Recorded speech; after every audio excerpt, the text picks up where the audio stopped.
Hello everybody, welcome on back to Random Rosters here on youtube.com/Seannosaurus. I almost said ESPN, but that's not true. We're inside of ESPN NFL 2K3, and that is, I think, what confused me.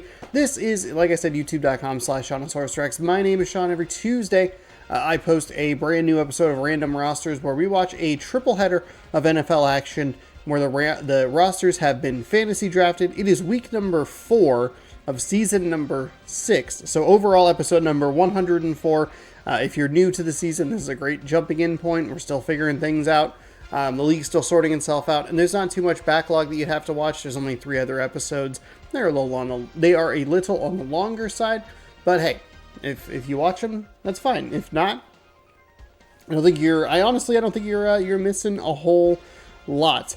Sorry that there was no episode or video last week. I have been a little under the weather. You could probably hear it in my voice just a little bit. It tends to linger, and I tend to sound a little weird for a little extra time.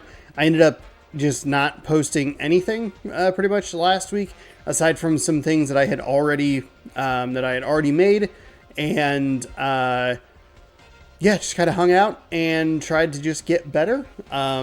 Weirdly enough, kind of coincided with a nice time where I was maybe feeling a little burnt out on the old content front. So we're gonna jump back in here in the year 2024 and see how things go. So yeah, we're technically a week behind, but I'm not gonna worry about it.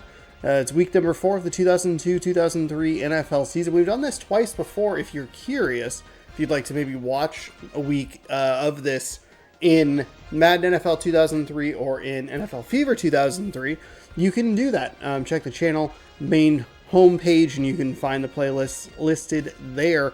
And we have one game that I believe has been featured in both of them, but for sure has been featured in one of the videos, the Madden 2003, though I would be surprised if I skipped over it in the previous time. 3 games for you. That's how we do it here on the channel. The Cleveland Browns are taking on the Pittsburgh Steelers in a battle for the AFC North. Then we're going to head down to Jacksonville to check out the Jets taking on the Jaguars. And then last but not least, it's the game my mom would like the most. The Vikings playing the Seahawks. And that's the game that has been featured before.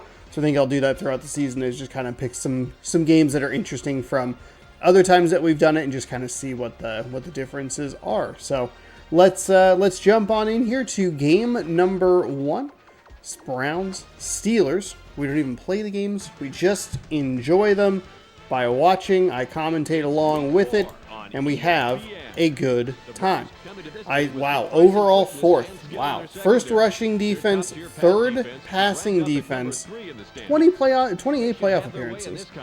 And they are playing the Pittsburgh Steelers, who might be overachieving, frankly, because they have a good record, though they are the 28th ranked team in the league. Their highest is 16th for the rushing offense. 2-0 you can see there against 2-1. This is before they kind of reformatted some of the off weeks. It doesn't make sense to have an off or a bye week this early. We have Bill Cowher taking on Butch Davis. Who out there remembers Butch Davis? Because I sure don't. So go 4.1. I'll do that. Thanks for hanging out, everybody. Appreciate it. Clipped over 2,000 subscribers recently, which is pretty fantastic. What I'm looking to do here this year, hopefully, is to kind of just double the growth. It was about 500 last year, which is very good. Maybe try to double it to 1,000 and hit that goal that I had for 2023 of 3,000 subscribers by the end of 2024. So if you haven't subscribed, please consider doing so as we jump here into to game number 1. This is the first video I am recording of the brand new year. Hopefully it goes up on time. If it goes up late, we've had an issue with the internet, and we are kind of all out of hotspot mobile data.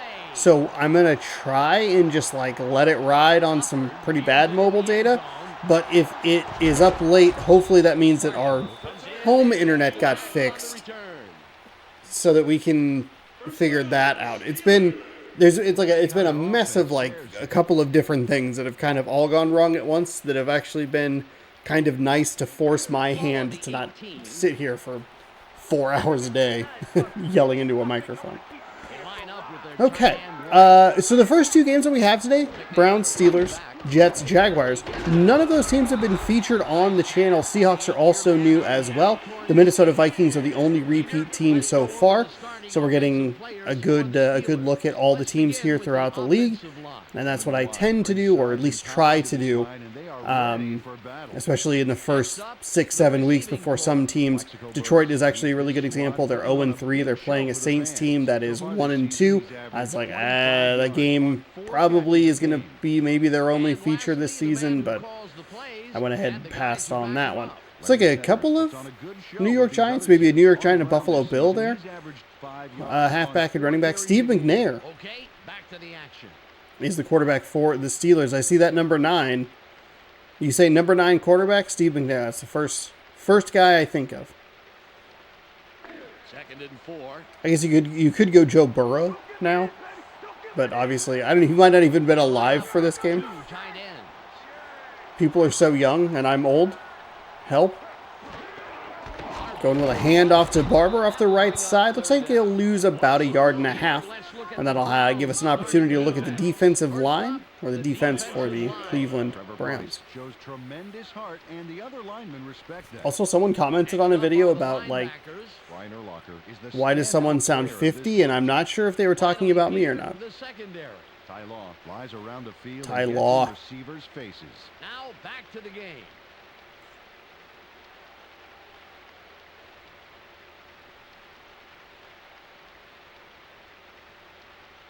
It's 3rd and 5. So 3rd down and 5 here. Opening drive for the Pittsburgh Steelers in a rainy Pittsburgh today.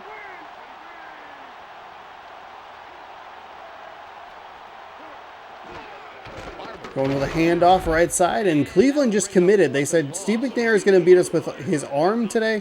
We're not going to get beat by the running game. They give up, what was it, a 6 or 7 yard gain there on that first down play, and then a couple of plays for a total loss of 3 to 4 yards, and that will force the Pittsburgh Steelers to punt. Quick 3 and out.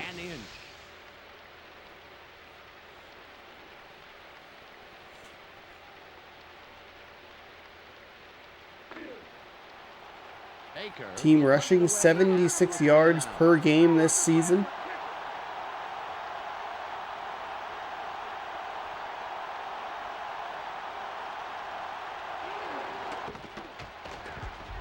Is this before it was renamed Heinz Field? And he'll fair catch it at the 39-yard line.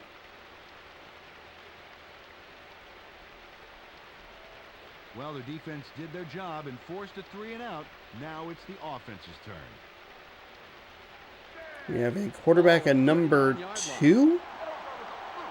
Tim Couch, perhaps? This is a very high-ranking Cleveland team overall, and it's a little surprising to see that, considering he threw it into double coverage immediately. Lucky that one wasn't picked off, and it helps us understand who the offense and defense are. Next up are the receivers. Eric Moulds leads this squad, putting on a big show. Wesley Walls, Terrence Matthews, Eric Moulds, receivers for Cleveland today. Finally, here's the general, And it is indeed Tim Couch, so they went back to the well. They knew who they wanted. Eddie George in the backfield. That's a good pickup for them. They said, you know what? We know who we want. We know what we like. It's a quarterback named Tim Couch. All on the 39. 52 of 101. He has 1 touchdown and 4 interceptions. Going with a handoff. That's a nice decision on the Browns offensive coordinator's part. And George rewards them with a nice 9-yard run right up the middle. It looks like Jabba the Hutt back there. I don't know what it's supposed to be, but I don't even like Star Wars, and that's how identifiable Jabba the Hutt is.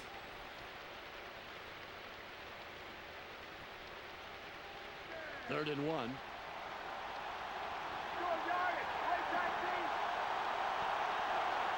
So 3rd down and short here for the Cleveland offense. They're going to go with a run to George. He goes off that right side. And he falls forward after a nice gain of 3 to 4. It'll be 1st and 10.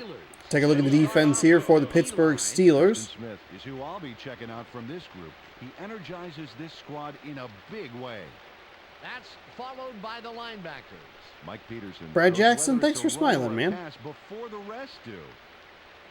So many guys just want to look serious, or they take the photo on 2 instead of 3. We get it. You're big, bad, tough football players. Look like you're having some fun out there, huh? Huh? Ball at the 49-yard Yards allowed this season, total 227 yards. Halfway through quarter number 1, we just saw our first down of the video. And Eddie George will get knocked back for a loss of 2, so both teams really committed to the ground game. Still trying to not only figure out who is on the teams, but we're still learning this game as well. The raining conditions have not slowed down pass-happy offenses in the past in other games, and I'm not 100% sure if that's playing a factor here. We'll have to get more of a sample size, but so far it seems like they're all right with it. Of course, Cleveland did come out and throw the ball on their very first play, and they do go to the air that time around as well, as Molds comes up with the reception. Nice completion here. Take a look. There's the throw. Right. Nice shot by the receiver there to get inside the defender. It's a good ball placement there by Tim Couch. Comes up with a nice gain up the near sideline, and it's 1st down and 10. No touchdowns for Eric Molds yet this season. 17 receptions for him, though. They are in Pittsburgh territory at the 36-yard line.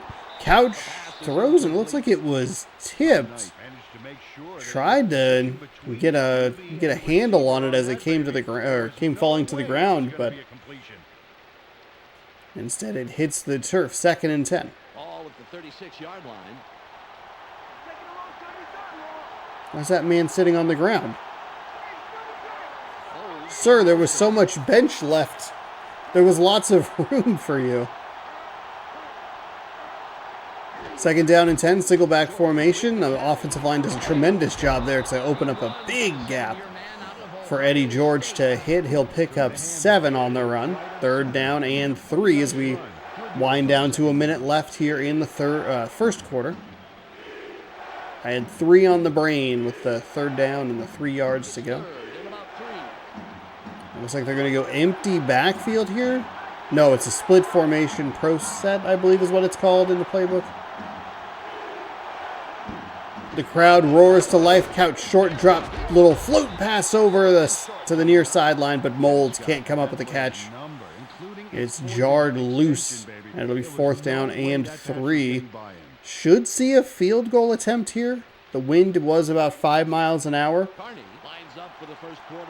Not 100% sure what direction. I think it was more of a crosswind.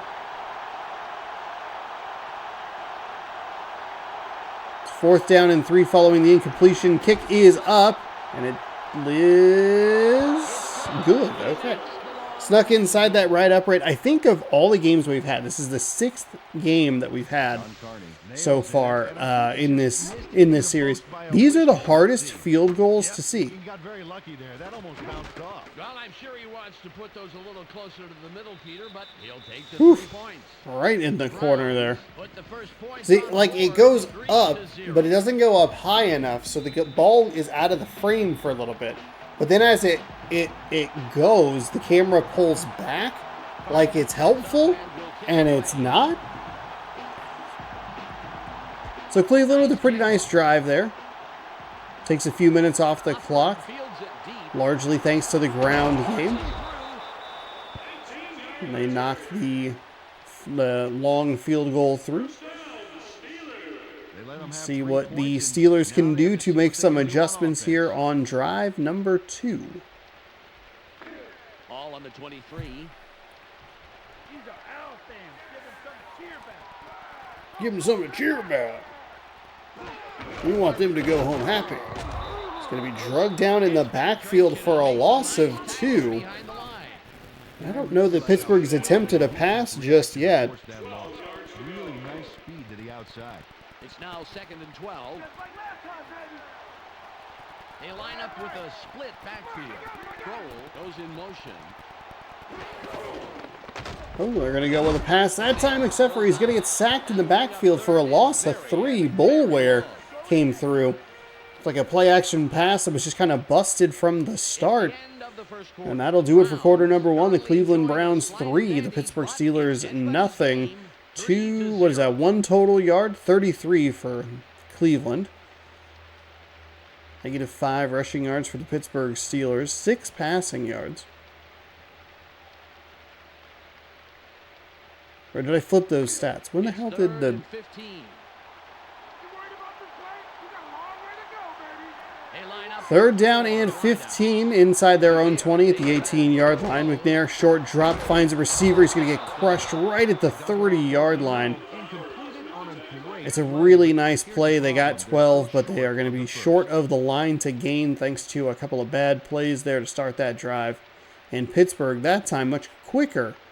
Going to be 3 and out. Baker comes in to punt after a 3 and out.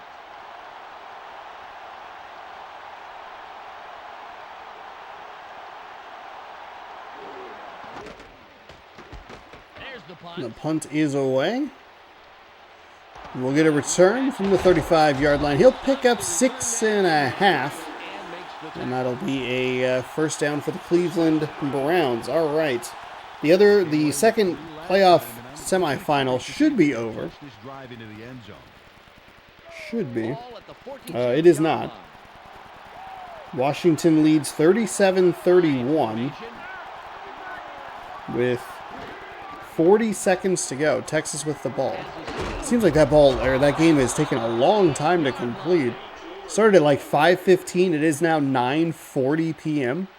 And I am on the West Coast, which means that poor people, or the poor souls who chose to watch this game on the East Coast, it's nearly 1 a.m. on a Monday night.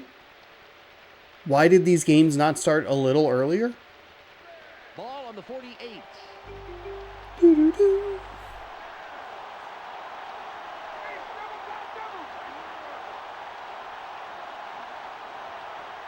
So 1st and 10 inside Pittsburgh territory. They're going to hand it to Eddie George again, and he'll pick up 2 to set up 2nd down and 8. With the draw between the left guard and tackle, but there wasn't much room past the line of scrimmage on that one.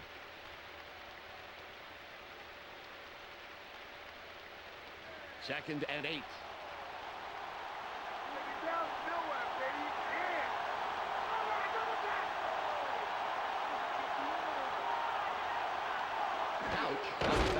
Tim Couch drops back and throws. It's intercepted. That was a throw that looked like it was off his back foot. He's inside the 30. There's one man that can get him inside the 10. He'll get tackled down at the 6-yard line. That throw looked like it was off his back foot. It was well short of the receiver. And I complimented number 80, whose last name I'm blanking on. I believe it's Molds. Or Molis. Oh, I was wrong earlier. I apologize. Molis. Now, I will say, I recorded a video inside of NFL 2K2, which was a game that I thought I was going to be able to use, but it turns out that I can't, because if you do a fantasy draft, it realigns all the divisions, and I was like, I'm not having this. In NFL 2K2, they bring up, or they allow players to have the same number on the field at the same time for the same team. So I feel like I saw Molds correctly. I could have seen the wrong name, but I wouldn't put it past this game to not fix the numbers. Oh, nice little twist. Yeah, Chubby Checker would be proud. Anyway. You're kidding. It's possible, also incredibly possible, that I was just completely wrong the entire time. Second and goal. Yeah, 2nd down and goal. Anyway, huge play there for Pittsburgh and a tremendous run back. Nice job by Cleveland to get back and at least give their defense an opportunity to get the stop here. The goal line stop. They shifted inside. Oh, I thought he was going to be able to fall forward, but a nice job by the Cleveland Browns defense to, instead of let him fall forward into the end zone, knock him back.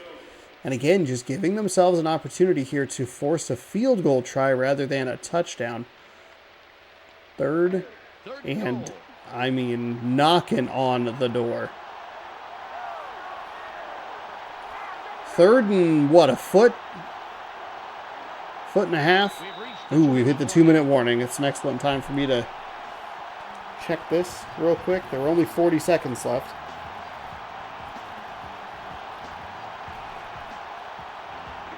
It's 3rd and goal. There were only 40 seconds left. They're going with the There were only... Okay, well, goes in motion. okay. Pittsburgh. They're going to try the handoff. They blow through the line, but they're able to get there. It looked like it was going to be a play that was going to be a tackle for a loss. They were going to keep them out of the end zone yet again, but there's nothing doing. What do you mean? There's internet. There's internet here. Please. I have phone signal. What is wrong with you? You are not kidding, Peter, and I like that 6-bill. For some guys, it's not really a touchdown unless the ball's got a little blood on it afterwards. Oh, my goodness. Janikowski lines up for the point after. Oh, do they have his correct foot? Oh, they do. What? Okay, so it was... His number is 12. I think he usually wears 11. Remember last season when Sebastian Janikowski's foot was incorrect? The foot that he kicked with? So the Pittsburgh Steelers take the lead 7-3. The Steelers Oh. take the lead with that score, 7-3. Texas on the Washington 12. With a chance to win the game. Well, I mean, they're going to have to win the game. Janikowski lines up, signals, and we're ready for the kickoff. Wow. Hey, at least the playoff games this year were good. 2 yards deep, and he'll take it out up to the 10, to the 15, the 20, and gets up to just about the 22-yard line. So another drive here for Cleveland. Well, if they can score on this drive, That, I believe, was Tim Couch's, if I remember correctly, that would be his 5th interception of the season. Ball at the 22-yard line. It was 1 touchdown to 4 interceptions earlier when we saw the stat line for the season. Line up with 2 wideouts. Complete shift in the defense and offensive sets here. They're going to go with a run to George. He'll go far sideline or the right side of that line and pick up 3. Can't underestimate the value of getting positive yardage on first down.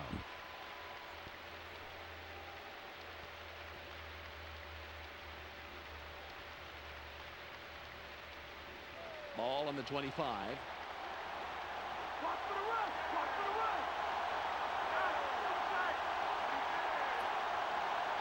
Second down and 7. I formation. They'll go with another handoff right up the middle. He picks up about 3 more. Brings up a 3rd down and 4. Cleveland in no hurry here. And he gets a few. So give Washington called the timeout. 15 seconds to go here on the, let's see, Texas. Looks like 1st and 10 on the Washington 12. Keep an eye on that for the moment. Tight ends in. Under a minute to go here, quarter number 2. Tim Couch throws and misses his target. And that will do it for that drive. So Cleveland had the really nice drive on their first, or I guess second possession. Just Maybe it was their 51 first seconds remaining. possession. Last couple of possessions haven't been good.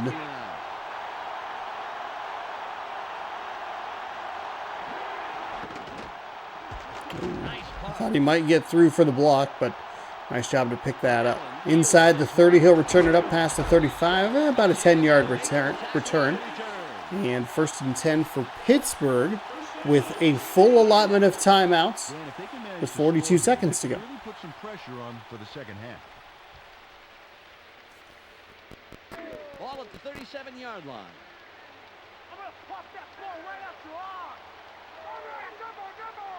I swear that there's internet here. We're gonna go with a pitch.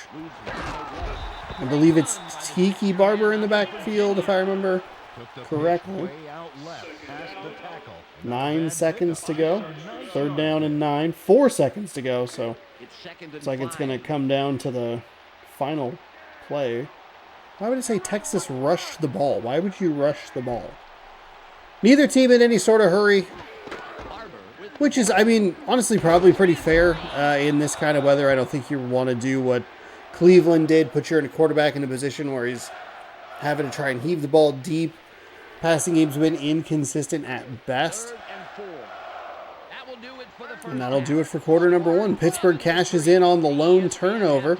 And Cleveland's offense, though it started nicely to kick that field goal, hasn't been able to maintain that rhythm through the rest of the half. They find themselves down 7-3, even though they lead in first downs. They have more yards. Tom Knight is your hot at the half player. They didn't even show his return yardage, which was very good. Tune in to ESPN's post-game show at the conclusion of the game. Let's send you back to Dan and Peter. All right, that'll do it. Sebastian Janikowski will get us ready to go here.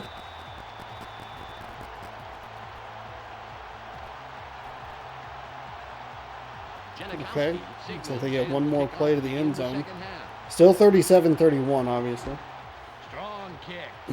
Janikowski boots it deep.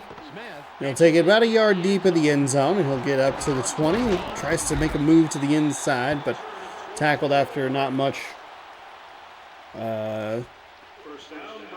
progress past that 20-yard line. Please stop using 52% of my CPU. Looks like Washington is going to win.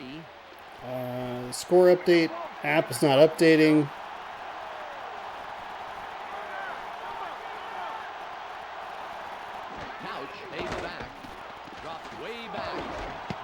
Ooh, off the hands of the intended receiver. It looked like that should have been a catch. Even if it's just a little behind, still going to be able to get that ball, especially if you can get a hand on it. Ball at the 23-yard line.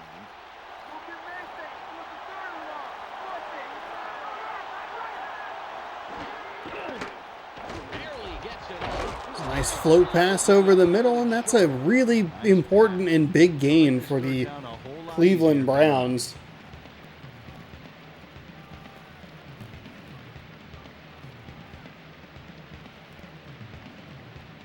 Come on. 3rd and 1. Okay. So they do indeed, the Washington Huskies are going to the national championship. They will play the Michigan Wolverines, so go Huskies. I believe it's a week from tonight. Nice rush by Eddie George and the Cleveland Browns offense right up the middle. Needed only about one in. They got, was that 9? A polite little tap puts that defender promptly in his place. Well, Peter, I guess when finesse fails you, it's good to have a backup plan.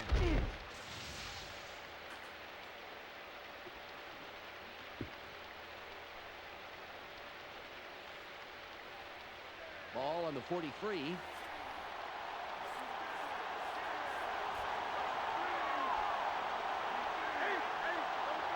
Hold in motion.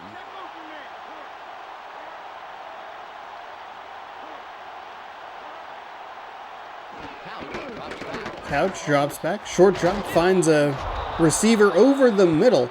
Nice gain of about 12 there, and Wesley Walls comes up with a reception. Tim Couch locked in on his man despite Tim Couch, quick drop.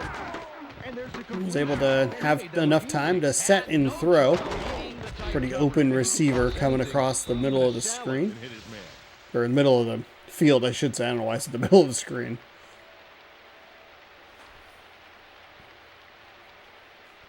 Ball at the 45-yard line. One man back.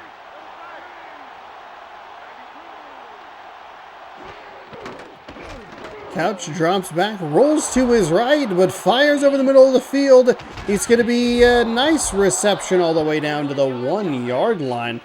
Williams with a terrific grab and a nice catch after the fact. Really executed well on that play. Let's take a look. Here's the catch, and it's a good one, but there's Made no that first time guy to miss, and then not a whole lot going on behind him. Just not quite enough speed to get into the end zone, but still sets up a first down and goal for the Cleveland Browns. The Browns, after the big pass last play, will have a first down.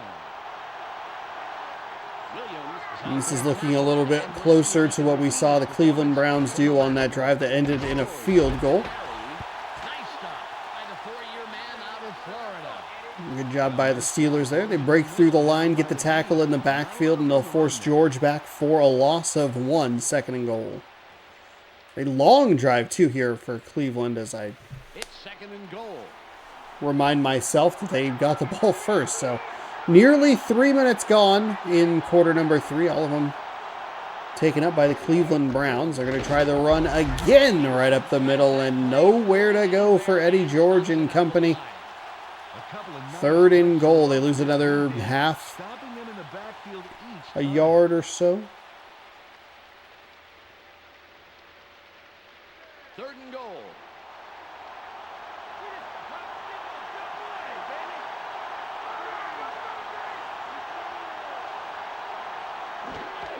One with another run. Third time's a charm. He's going to get pushed forward, but he'll be stopped half a yard short. So they go to George, the Eddie George well 3 times and come up empty. Should see a field goal attempt here, but I think actually going for it would make sense in this scenario. 46 yards on the first kick. Second one, much, much closer. Shorter than an extra point.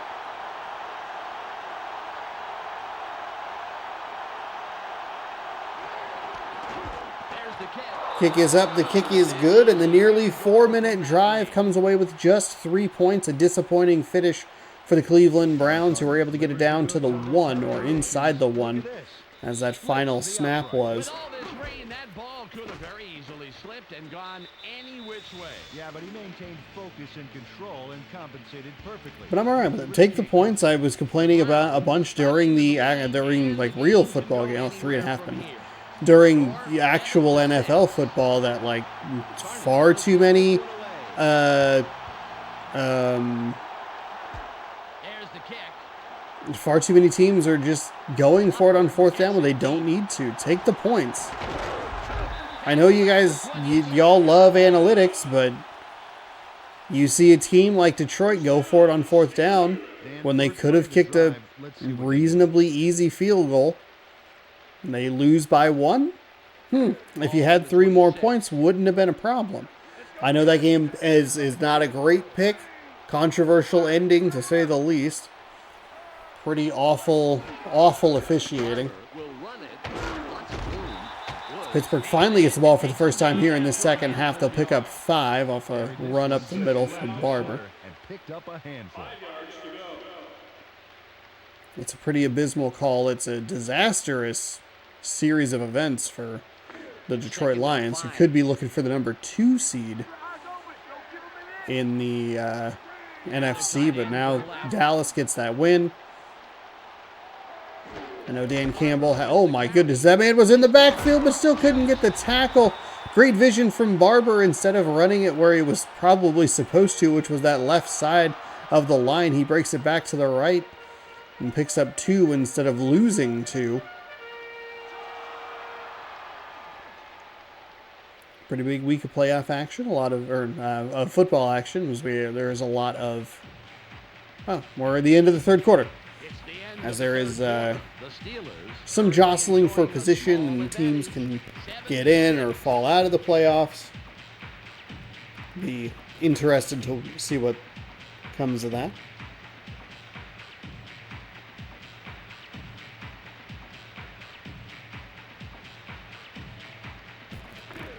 Third and about 3. They line up in the eye. Barber tries to run toward the outside, the far side, with a little stretch run play right there, and it goes for a loss at 2. Nice job to get off the block and into the backfield. I talked just a moment ago about the good vision from Barber. That time, good vision from the Cleveland defense. They're going to get the ball back just down a point. They want to try and use a bunch of this clock to have a drive that results the same way the last one did. That could win them the game. Man freaking out over there on the left side of your screen. The punt is away. Sets up the return at the 30. Right up the middle, picks up 10, and that is where he will be dropped. 7-6. Low scoring, rainy affair here in Pittsburgh. 2 more games coming up for you here in week number 4. Ball at the 40-yard line. They have their tight end to the right. Couch. Tim Couch, a short drop and a throw over to the right side. It's off the hands of Mathis, an incomplete second down. Couch really liking the very short 3-step drop, getting the ball out of his hand quickly.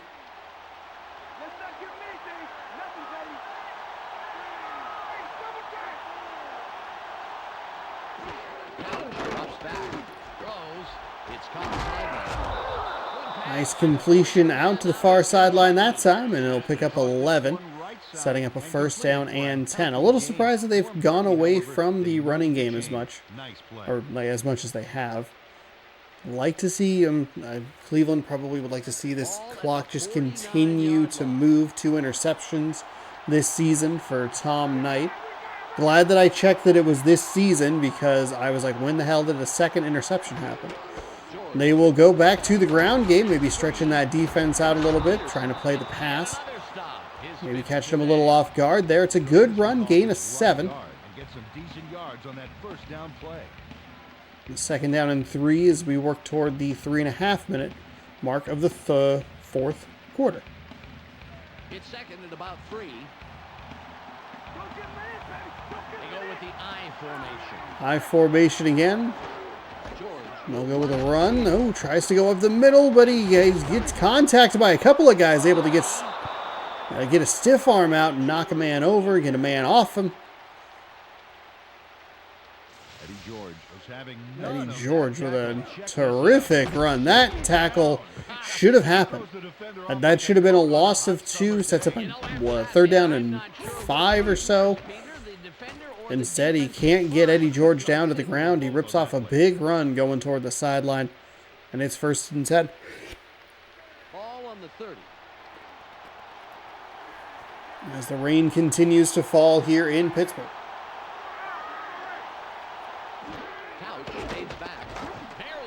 Oh, Couch. It looks like he's throwing a lot of these passes off his back foot, and they also feel kind of lobby, like there's too much air under it. We're going to see defensive pass interference called. It looks like they're going to accept the penalty. He was openly interfering. Good call. Which is weird. I thought he came down with the catch, but either way, it's pass interference on the Pittsburgh Steelers. The Browns sets up a first down for Cleveland. As we take a look at Tim Couch's crotch. Shifting the fullback. Couch, short drop, little float pass over the middle. I must have just saw the wrong name. Does that not say Molds? Hold on. Box score? It says Molds. I was right. Who's the other guy? Walls, Molds, Mathis? Okay, well.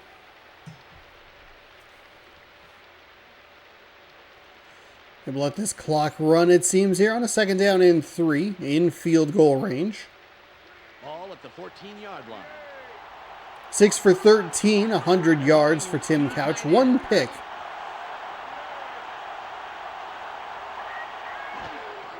He'll go with a run. He'll find a nice little gap. Number 50 gets a hit on him right at that 7-yard line. drives them back, but not before he picks up a big first down. It's 1st and goal. Pittsburgh's going to probably have to think about spending their timeouts. And this is where it gets kind of interesting. Do you spend the timeouts on this side of the 2-minute warning? Do you save a timeout that you can use whenever? It's an interesting conundrum because, like, in your head, you go, just call 3 timeouts, save yourself as much time as possible, and you get an automatic timeout. But you're not losing a ton of time if you just choose to let it run to the 2-minute warning. Of course, it is a first down play rather than like it's a fresh set of downs rather than after, so maybe that's the difference. Oh, George in the backfield again. He gets contacted, but it seems like he's getting stronger as the game goes along, and he crushes his way into the end zone. There's one missed tackle. I thought there were more missed tackles. I was going to count 1 missed tackle, 2 missed tackle. Just kidding. There was only 1. So I think Cleveland, I think this is an opportunity for you to go for 2, make it a 7-point game. Your running game has looked good. They're going to go for the 2-point conversion. And that is exactly what they'll do. This will force the... I mean, there's no reason not to go for it, right? You're either going to be up 1, up 2, or tied. Big shift there for the Cleveland Browns. Couch takes the snap, pitch, finds George, who gets tackled by his own man. Oh, that play was awful. I think they got a little too cute. And they add 6 to the score. It's now 12-7. I guess I should say 12-7. I emphasized the wrong number there. 2.5-minute drive. Cleveland doing an excellent job. They've gotten 9 points in this half. And both of their drives have taken at least 2.5 minutes, an average actually of about 3 minutes per drive for the team. So it's a big deal here as we look at Cleveland now getting the ball. They have 1:51 on the clock. Kind of the best case scenario for the Pittsburgh Steelers. They have all 3 of their timeouts. Probably about as much time as you could get in that scenario without taking the timeout. They gave up the touchdown on the first down and goal rather than burning a couple of timeouts. They score on 3rd and goal. And then instead of 1:51 and 1 timeout, or perhaps 2 timeouts, they have that 3rd timeout. They'll take their first one here after the gain of 4. 2nd down and 6 coming up. I don't love that. I think this game has at least a little bit of a hurry-up offense. And I think that's where you would want to see them kind of push the tempo. Don't worry about calling timeouts after a run play. That just doesn't make a whole lot of sense. They're going to go with another run right up the middle. And that time they're not going to take a time, or this time they're not going to take a timeout.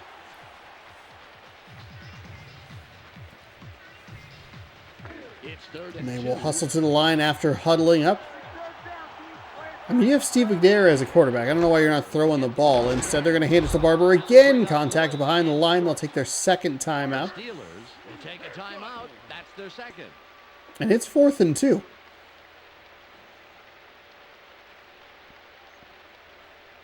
They're going for it on 4th and 2. They have 3 receivers in. 4th down and 2. McNair, short pass over the middle, finds a receiver who gets tackled at the 43-yard line. There's another timeout. And that'll do it. Pittsburgh out of timeouts now. As we take a look at the replay, it was a 1-step drop there for Steve McNair, who finds Campbell over the middle. Worst time to have a bad defensive play on a 4th and 2 that if you stop Pittsburgh right there, it's game over. I'll be able to call the timeout once, but it wouldn't matter because you would have 2 plays to run 1:16 or so off the clock. The game is alive. McNair drops, throws over the middle, tipped by the defender and incomplete. Almost a big play for Pittsburgh. Very nearly a big play for the Cleveland Browns as well. Good job by the defender to get a hand in there and knock it free. 2nd and 10. 2nd and 10. High formation. McNair dropping back, throws and finds a receiver who's inside the 40. He'll step out of bounds. I don't think he meant to do that. I don't think he meant to step out of bounds at that point. He beat the defender off the line. I believe that's Ty Law. Can't remember if Ty Law was 24 or 21. Pretty sure he was 24. And, I mean, you got to try and take that defensive back on. Ball at the 33-yard line. 1:08 to go. Cleveland still has multiple timeouts, or they should have a full allotment of timeouts. They're going to go up the middle. Really bad call there by the Pittsburgh Steelers, excuse me. Barber picks up 1, maybe trying to spring a big run up the middle. They've shifted into this like more comfortable kind of offense.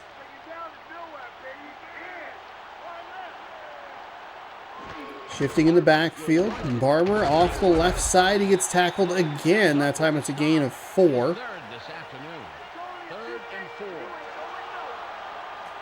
30 seconds to go. McNair, short pass over the middle. He couldn't hold on. It's incomplete. Crowell, I thought he had it, but wow, that is a surprising turn. It looked like a good completion to me. They're going for the first down on 4th and 4. They have to get it. Okay, 4th down and 4. Here's your ball game, folks. 4 receiver set. McNair, short drop. Throws over the middle. Finds a receiver. He's got it at the 16-yard line. 1st and 10. They go quickly. 17 seconds and counting. McNair drops back. Throws over the middle. It's intercepted. It's picked off by Fletcher. And the Cleveland Browns are going to escape Pittsburgh with a 12-7 victory. Right into the D's hand. Oh boy, Peter, it is so tough to throw. Saw exactly where McNair wanted to go with that ball. Did a great job to put himself in front of that pass. Have the hands to take the ball away and seal a victory. Pittsburgh converts 2 4th downs, but it's not enough. As McNair throws the game-killing interception. And the clock will wind down. I like the way that the announcer said that so excitedly. A loss of 2 because he took a knee, man. That's it. That's how it works. So 12-7, your final score here. A good one from a rainy Pittsburgh. That's a Let's go now to the post-game wrap-up here on ESPN. Thanks for joining us here on the not a whole lot. Oh, wow. 177 yards for the Cleveland Browns. I like that it's 100 passing and 77 rushing. 88 total yards for the Pittsburgh Steelers. Most of that coming on that final drive. Only 3 first downs for them. 1 turnover for each team. Player of the game was Eddie George. Unsurprisingly, had the touchdown on 16 carries. Had 79 total yards, and 49 of them came after the first hit. Monster drive there to help close out this game for them, or I guess take the lead for them. As he just seemed like he got stronger, especially in that 4th quarter. Looked really good. All right, game number 1 is complete. The Jets and the Jaguars, they are next. And that is who we will get started. Week 4, Jets, Jaguars. 10th overall. Very high offensive rating, but a very, very low defensive rating, especially that rushing defense. And they are taking on a top 10 rushing offense. They are the number 1 ranked team, the Jacksonville Jaguars, in this game. Fascinating. The worst is the 16th ranked passing defense.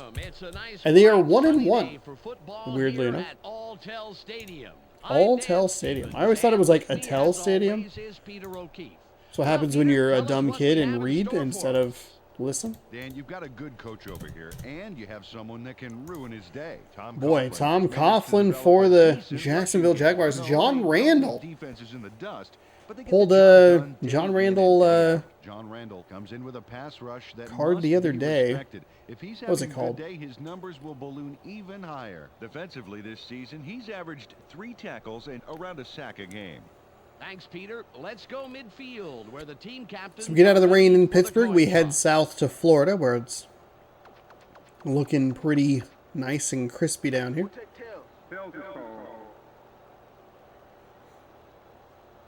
It is head. 5-mile-an-hour wind. Will receive, and we're about to get underway. Okay. So here we go with game number 2 of our triple header. We'll be out in Seattle for game number 3. I feel like I don't have that written down correctly, so write down Seattle with an asterisk. This one. Westbrook catches it in the end zone, and he will decide to down it.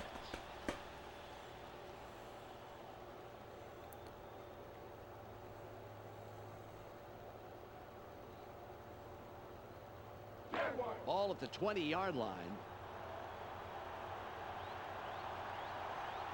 They line up with their tight end left. 2 receivers split top side of your screens. We have Brett Favre almost throwing an interception on the first play of the game. We will immediately take a look at the Jaguars offense. Bob Whitfield keeps the quarterback healthy, and he and his line are ready to go. Up now are the receivers. Derek Mason, Joey Galloway, Tony Gonzalez. Wow. That is a trio right there. And lastly, the man who calls the plays. Corey Dillon in the backfield with Brett Favre. This trio, it's punch. Through the air this season, he's averaged 194 yards and around a touchdown a game. Back to the field now. Very nearly threw an interception on that last play, though. Really bad read from Favre. 2nd and 10. 2 touchdowns and a pick so far this season. 388 yards so far. Pitch to the outside. Corey Dillon tries to work his way back toward the middle and up the field. Picks up 5, and we'll set up a 3rd down and medium. Oh my God, John Randall and Dwight Freeney? Are you kidding me? Up now are the linebackers. Jeremiah Trotter is the man who brings the hurt here. Finally, Peter, the secondary. Marcus Aaron Robertson, Glenn, Antoine Winfield, Marcus Robertson, Now back Eric to the game. Morris. 3rd down and 5 for number 4 and company. It's 3rd and 5.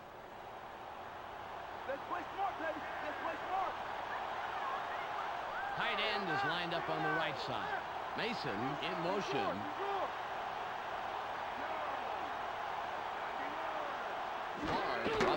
Favre drops back and throws, and looks like maybe a miscommunication there. Not really sure what happened. He threw it to a spot on the field where no receiver was in the area or even really looking for it. So that'll do it for that drive. Quickly 3 and out for the Jacksonville Jaguars, who look like they're averaging 129.6 passing yards through the air, 0 on the first drive, 5 yards rushing. It's off.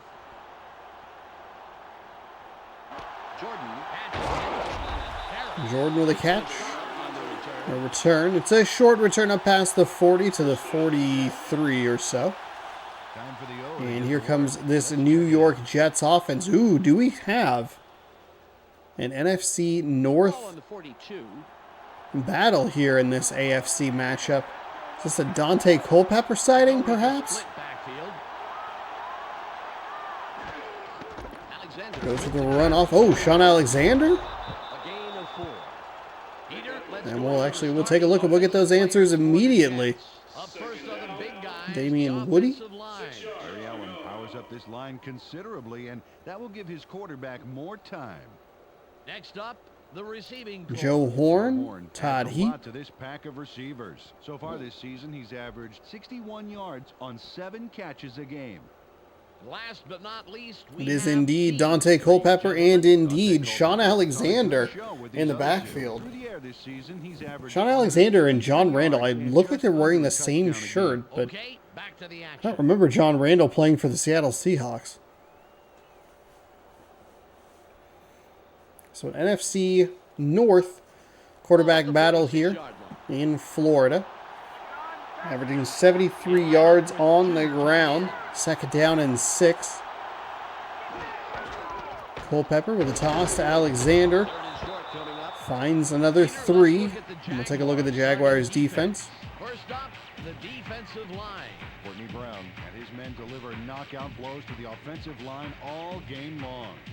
Next up are the linebackers. Ray Lewis is the Ray Lewis in the middle of the And linebacking lastly, core. the secondary. Ryan McNeil disrupts pass attempts all day long. Let's get back to the game.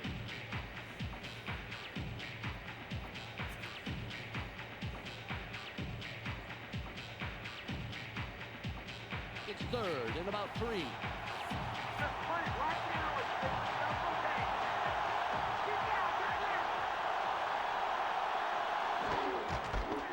Third and 3, and the Jacksonville Jaguars stuff them in the backfield. And quick 3 and outs for both teams. As so far it's going to be a battle of field position. Interesting to see the different ways that this game is playing out. We saw that game, Cleveland and Pittsburgh, where it was a couple of very long Cleveland drives, really working the clock and winding it down. And so far, not able to connect on any passes, which is a little surprising considering the weather is so much better here. Allen fields this one. Fields it at the 11 and broke free, and I thought he might start to be off to the races there, but gets dropped at the 30. Well, the defense did their job and forced a 3 and out. Now it's the offense's turn. Ball on the 30. Let's give the fans a show. Put some points on the board. Jacksonville's second drive of the day starts in the I formation. Looks like a flipped, oh my goodness, just a heinous throw right there. I was going to say it was a flipped formation from the first play that they had, and that play was nearly an interception that time. And Favre just seems like he's not on any sort of same page. That ball is grossly overthrown for the short receiver, way underthrown for the far deep receiver. Is right to him. And what a disgusting start for the Jacksonville offense. They have 5 yards. And goal. They're going with the 5 yards of offense. Favre hasn't completed a pass to his own team yet. Jacksonville's defense comes to play and knocks him back for a loss of 3, second and goal. But it's deep. Deep all the way from the 11-yard line. second and goal.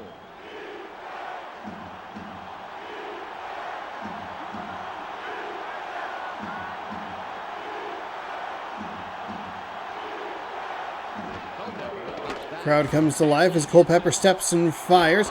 Gets it up the sideline. Looked like he was going to step out of bounds, but stayed just inside. And Todd Heap picks up 4 there. Third down and goal.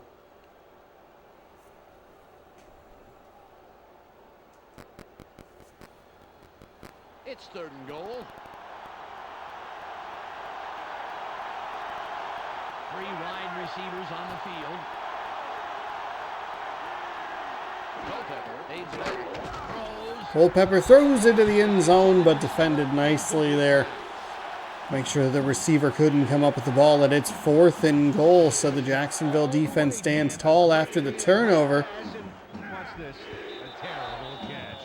Peter, how bad does that feel to drop a touchdown like that? Well, not as bad as he's going to feel when he gets chewed out by his coach.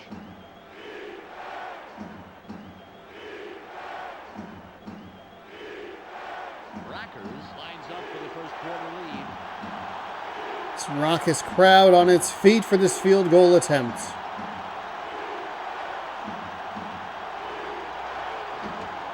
up. Kick is up, and it's right down the middle, so 3-0 following the turnover. Let's see if the Jacksonville Jaguars can get anything going Oh, just as cool as if he was offensively. tossing a crumpled piece of paper into a wastebasket. The Jets strike first in the game, 3-0. 4 plays, 2 yards. Rackers is back to kick it away. This is returnable. Westbrooks Deep in the end zone, he'll just take a knee. It'll be We will first start and 10 up from the at 20. 20. Well, last time they had it, they turned it over on the interception. Let's see if they worked out the kinks here. All at the 20-yard line. Watch wide right. Favre drops back. Favre drops and throws, finds a receiver, and he is free in the back or in the secondary. That's the word I just could not think of. And that is a huge play. They had what, 5 yards before that? That was a solid 60-yard gain, The Jaguars multiplying their entire after the big offensive pass output. on that last play. And Derek Mason there. Mason's wide right. That was a 50-yard play, so that's a 10 times multiplier there for their offense. Throws it over the middle, and it's almost intercepted again. More New York Jets have had their hands on the football from Brett Favre than his own receivers. Can't turn the ball over here. It's a, 47-yard field goal. Offset I formation. They shift it to the opposite side. 2 receivers to the top side of the screen as Favre drops back, throws off his back foot into quite a bit of traffic. Another perhaps bit of confusion there. Not super sure what's going on with his offense. You don't want 2 receivers in the same area. It's dragging extra defenders. There are 5 people in the area to try and get hands on that ball. Lucky that nobody came down with it. And it's 3rd down and 10, so how is this the #1 ranked team or rated team? I guess there's your answer. The big play. Very feast or famine here from this New York Jaguars. This Jacksonville Jaguars offense early in this one. But a little bit of a rollout. Probably freezes the defense there on the back end. Frees up the receiver. We didn't get a replay from the other end, so I wasn't 100% sure. You would think that everybody would flow toward that side. I don't know how much of a threat Brett Favre was to run the ball back in 2002, 2003, but whatever he did or whatever movement freed up some space in the on the back end there for the receiver, and 2 big plays. Jacksonville's in the end zone, 7-3. 4 plays, 80 yards. Only 2 of them move the ball. And a quick strike to take the lead. Nice kick. Smith fields They'll it. return it from the 1 up to the 20. And that is where he is met and dropped. In his tracks and makes the tackle. They've got the football, and I wouldn't dare try to run it on this drive. Their running game has been painful to watch. Ball on the 21. 21-yard line. Culpepper aims back. Culpepper drops back, throws over the middle, finds a receiver. He'll pick up 13 yards up to the 34 and a fresh set of downs. Connell coming away with a nice reception there. His receiver with ease, Dan. He sees his man, and then airs it Nice out to the decisive completion. throw there Yeah, they are in for Donovan McNabb, who ran up the field to, I guess, try and block. They actually look like Backstreet Boys to me. I don't follow that. Ball at the 34-yard line. Well, there's that Backstreet Boys joke again.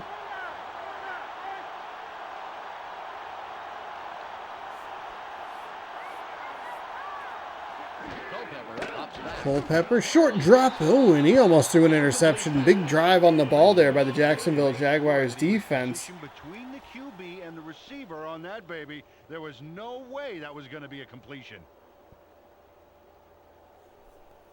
2nd and 10. Let's not give me anything. Nothing, baby. Don't give him anything. 2nd and 10. Culpepper takes back. Throws. Caught sideline. Cota comes in. Caught right on the sideline. A great job by Sean Alexander to keep his balance, stay in bounds. Picks up a little bit more. It's a 3rd down and medium, 3rd down and manageable. The Jaguars After the 5-yard gain. 7-3 through 1. Jaguars, 80 of their 85 yards coming on that most recent drive. They're getting their butts kicked in the time of possession. Each team with a 1st down.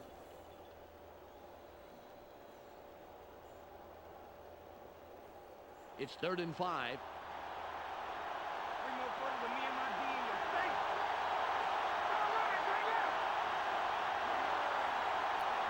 Culpepper drops back. Culpepper, short drop, fires over to the right side, and that's a nice completion into Jacksonville territory. Joe Horn, who had a shot at a touchdown but couldn't come up with it in the 1st quarter, has sure hands on that one, and a nice job. Culpepper, again, just deciding where he wants to go quickly and making a strong, accurate throw. For anything.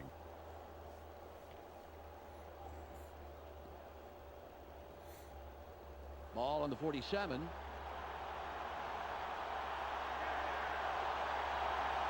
Single back formation.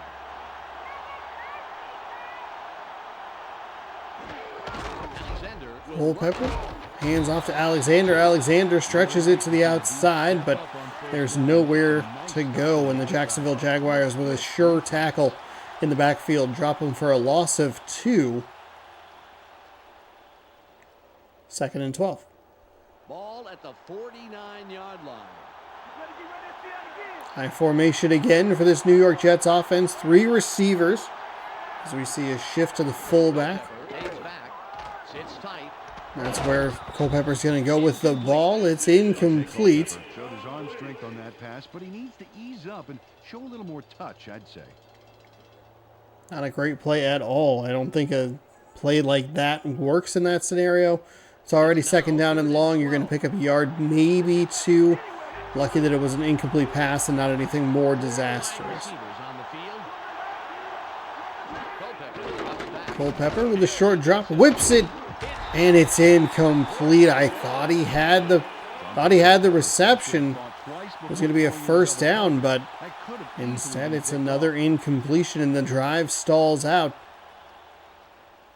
once they get into Jacksonville territory. Williams will punt this one away.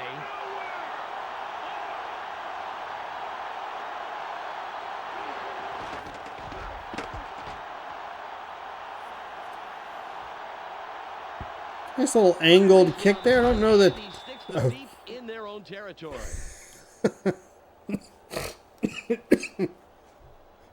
Derek Mason put up the big numbers last drive. Let's see what he can add on right here. All sorts of horrible noises just came out of me. Sorry about Ball on that. the 18. I don't know why he dove for that. I don't know. I don't think that he touched it, but I guess good awareness to try and make sure that it remained Jacksonville ball. Dillon off the left side picks up a nice gain of 8. Corey Dillon played some aggressive offense there that paid off. Watch this. Boom! He just went for it. Well, that shoulder charge really made the play happen, and I don't see him punching through otherwise. Oh, yeah, sacrificing the body. You can't coach that. It's 2nd and 2. 2nd and short. Watch the pass. They go with the You got eye it. We're watching the pass. Dillon with the carry. Stiff Ooh, arm. just short of the line to gain.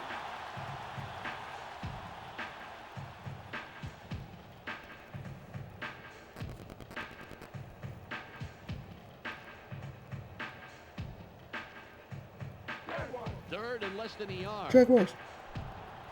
Jaguars. Play it tight. Play it All right, 3rd down and 1.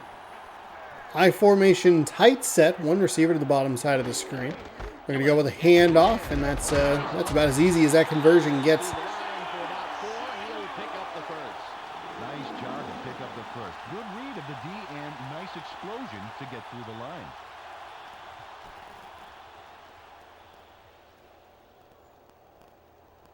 Ball at the 32-yard line.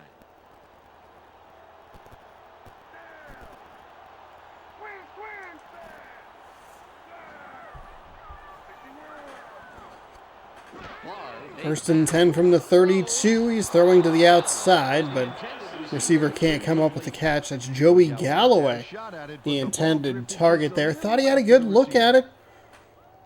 Good positioning there, but the connection's just off, and that's how it's been for the Jaguars throughout most of this game.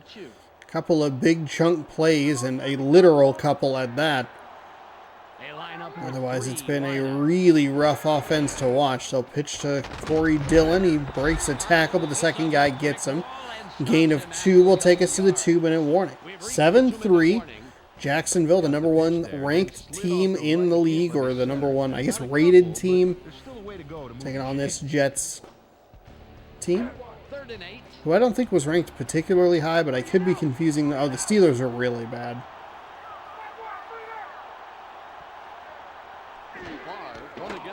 Favre dropping off his back foot, finds a receiver, and he's off to the races in the secondary. Inside down to the 30-yard line. Whereas I was going to say inside the 30, he got tackled. So a terrific play there by Mason, and another just big chunk play from this Jacksonville offense. It's been feast or famine for this team for the entirety of this game.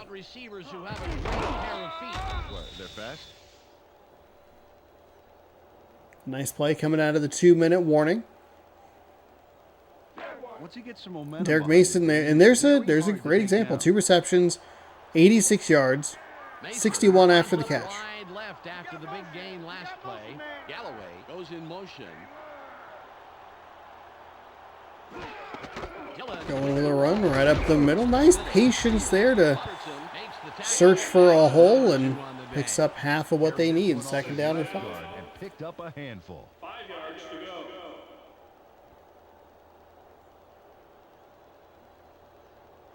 It's 2nd and 5. Keep your eyes open. Don't give him an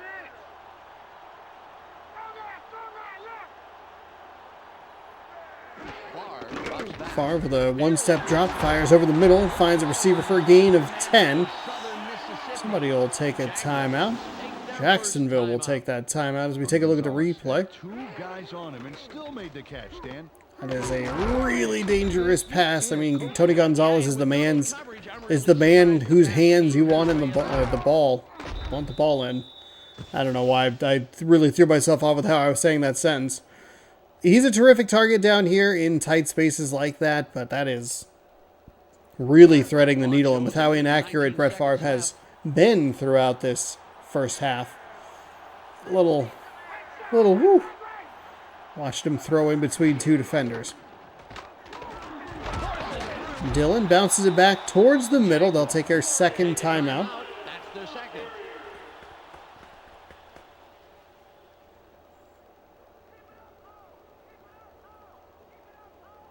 Ball at the 12-yard line.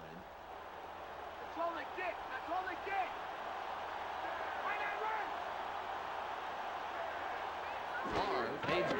Favre, short drop, throws over the middle. It's tipped and picked. A terrific interception right there by the New York Jets. Favre dives and ushers him out of bounds, but it's the 2nd interception he's thrown today. Brett Favre is going to throw an interception, but it happens because of this. Look at the fearsome pressure he has in the backfield. And there it is. I mean, that's not what you want to see. He's looking for number 44, perhaps. He threads the needle to Gonzalez a play or 2 earlier. And then you kind of go like, oh, I don't think that's what we want to see out of you, and that's why. Live by the gunslinger, die by the gunslinger. And I got bit there. 2nd interception that they've thrown. The run back comes all the way out to the 24-yard line. The Jets have 3 timeouts. They're going to try a run that's going to lose 1. Wow, the D displayed some great speed on that first down. They left absolutely maybe a good play here by the It's 2nd and 11. by the New York Jets. Look, we have a couple of turnovers. There are a couple of takeaways on our side. They haven't looked particularly good on the offensive side as they nearly throw a pick there, and they save the Jacksonville Jaguars a timeout and some time on the clock. I think you either need to go for it or not go for it, and I think when you run the ball like that, you're kind of signaling that you don't want to go for it. Instead, now they're trying to go for it with a pass play. It's a very weird sequence of events, but the offenses have both been discombobulated. And I think it'd be a good call for the Jets to just take their couple of takeaways, take a 4-point deficit, and try and regroup at halftime. Instead, they're trying to do something here. Jaguars will take their second timeout after the 7-yard gain. 33 seconds to go here in quarter number 2.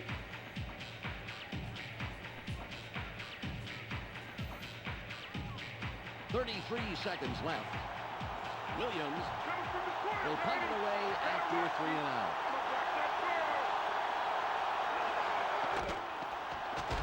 It's away.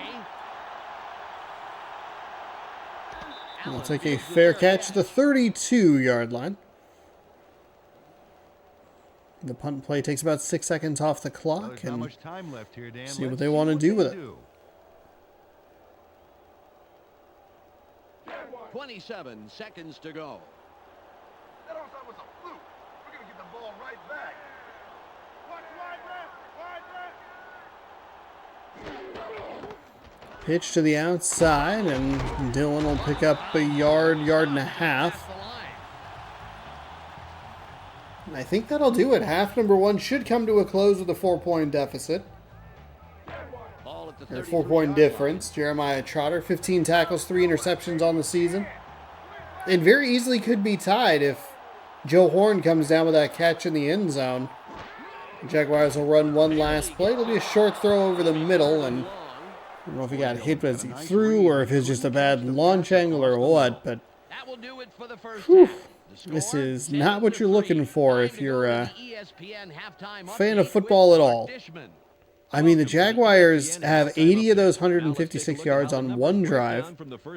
The Jets have only amassed 44 yards of total offense. The numbers tell the story here. Derek Mason's your hot at the half player. Not surprising, couple of receptions, 86 yards, 61 after the catch, a long bomb of 50. No fumbles. Good for him, no fumbles. The Jets will get the ball to start half number 2, or quarter number 3, however you would like to phrase that.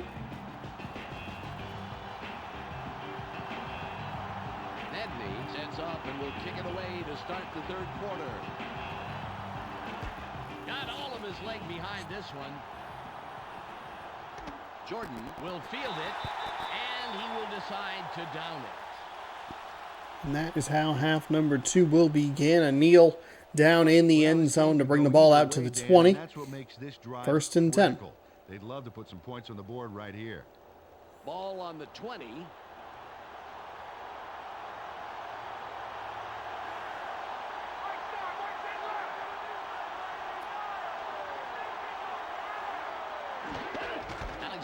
First and 10, Alexander looking for some room on the left side, picks up 3. Looks like he kind of just ran into his own lineman there. Kind of maybe jump steps, jump cuts out to the left, up to the right. Has to maybe find a little bit more room to work with. Derek Brooks, 23 tackles on the season. 2 receivers to the top side of your screen. Culpepper under center, short drop, and a nice throw. Long animation for that reception to get there. It's just felt like a very slow, like, gonna grab it and pull it and turn and get up the field. 6 big ones with that dynamite tackle. Take a look here. See all that open field? He was the last guy to stop him. Yeah, well, we're not absolutely sure he could have scored. I mean, he could have tripped or... Well, sure, he could have tripped. He could have been distracted by something shiny on the sidelines. Anything What possible. open field are you talking about? There were so many people in the area. It is still a nice catch, a great spin move to get up the field. Nice tackle by the Jaguars to limit the damage. But the Jets pick up a first down at the 20 or the 32-yard line. And they'll go back to the ground game. Alexander breaks the tackle, maybe 2, but then everybody else on the Jaguars defense was able to rally around him and knock him back. They'll call it no gain.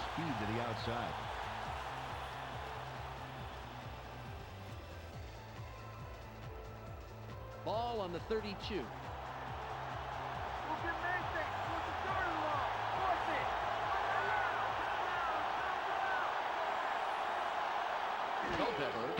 Culpepper, short drop, throws, and finds a receiver. I believe that's Joe Horn. That's a nice gain on a 2nd and 10 to set up another first down.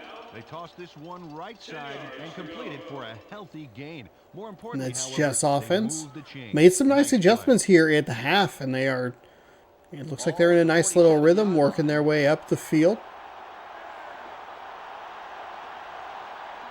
High formation. Another shift to the fullback. And they'll go back down, or back to the run game, I should say. They'll pick up 3, so they really like it looks like they want to work on the run game or work with the run game on the first down scenarios, and then they'll go to the pass to try and pick up those chunk plays on 2nd down. 2nd and about 7 yards. 3-yard gains in the 3rd quarter could turn into 4 or 5-yard gains in the 4th quarter. Culpepper, short drop, throws out to the flat, and I'll call that incomplete. Doesn't seem like this game has much of a toe drag animation. It's just kind of like if your receiver gets his feet down in bounds, you are very lucky. If not, sorry. It's 3rd and about 7.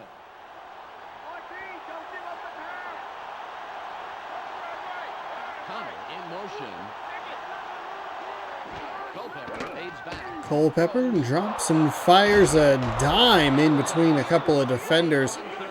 Finds Pinkston for a terrific completion right there, and it is a first down for the Jets. Ooh, nice catch. Yeah, he makes the catch there and then sees a little room to move, and he takes it.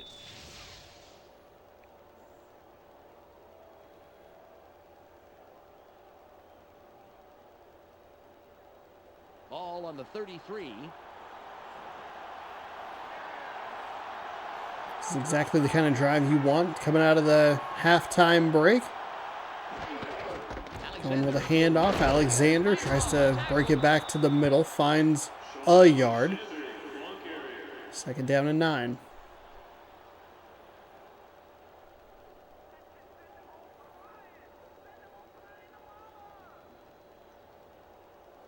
Ball at the 32-yard line.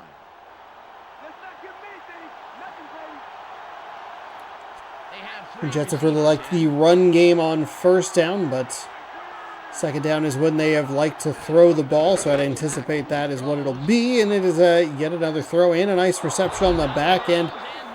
Nice job by the receiver there, Todd Heap, to drive on the ball. Come back to his quarterback.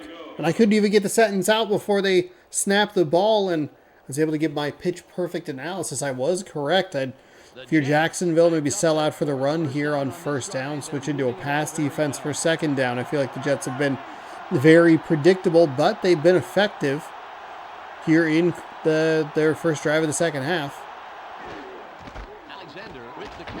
Yet another run on first down. That time it'll pick up 4. This defense has been on the field for the entire quarter. The Jets just plucking away here. Jacksonville's done a good job to not give up too big of play. Nothing's been a monstrous 50-yard gain. But this is a game that feels like it is. Oh, that's going to be most likely pass interference on the defense. This is a game that feels.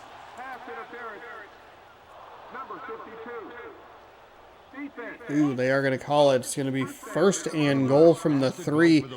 This is a game that maybe the Jets feel like they're built for. The Jacksonville Jaguars offense has been feast or famine the entire time. This is the most complete drive we've seen from either of these two teams.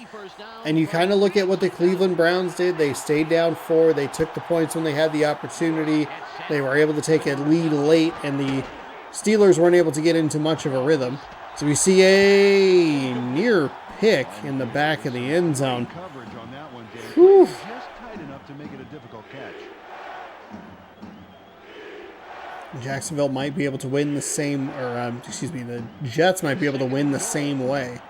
Keep it close, take the points when you can, and let your defense do its thing. Or I guess maybe just rely on the Jacksonville offense to be big swings of chunk plays or nothing. That should do it for quarter number 3. The New York Jets hold on to the ball for the entire quarter, and they are knocking on the door of a touchdown. It's third down and goal from the 5-yard line coming up after the quarter change. They still don't have more yards than the Jacksonville Jaguars, but that time of possession is massively in their favor.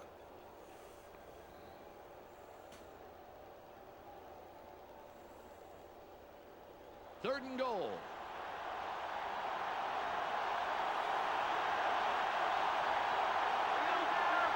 Third and goal from the 5.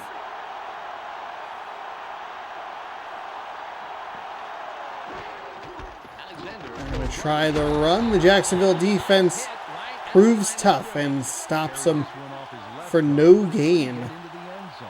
Big play coming up. Take the points.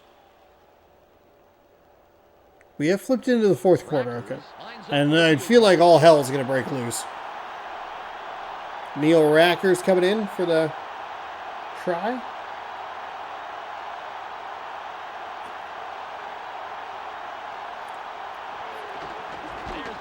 Kick is up, and the kick does sneak inside that right upright. 7-6. Your score with 4:23 to go. Rackers chips this one in pretty easily. Right through. He could kick those in his sleep. And sometimes he does, from what I hear. His wife makes him spend a lot of nights on the couch. The Jets cut it close. It's still anybody's game. The score, 7-6. I'm not sure I follow. 5-minute, 13-second drive. 14 plays, 75 yards. Rackers lines up, signals, and we're ready for the kickoff. It's The away. Jacksonville Jaguars will finally get the ball here in the second half. Gets it deep. After this return, which starts at the 2, up to the 20, and he'll pick up 22 yards as it gets up to about the 24. So 4:15 to go here in quarter number 4. Jacksonville clinging on to a 1-point lead, coming on their one good drive that See what they do. amassed 80 of their total yards, and it was only on 2 plays. Watch wide left. Wide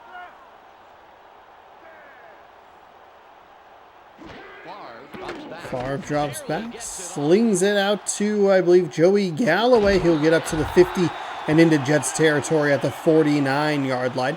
Good field goal kick there also by the New York Jets, because even if you give up the touchdown here, you only fall behind by 8. It's a touchdown and a 2-point conversion for those of you keeping track at home, A sterling effort all around. which I think makes those field goals more valuable when you're down 4. 49-yard line. Keep yourself in with a touchdown. A 2-point conversion is maybe not the way you want to get the tie, but gives you that option. Motion.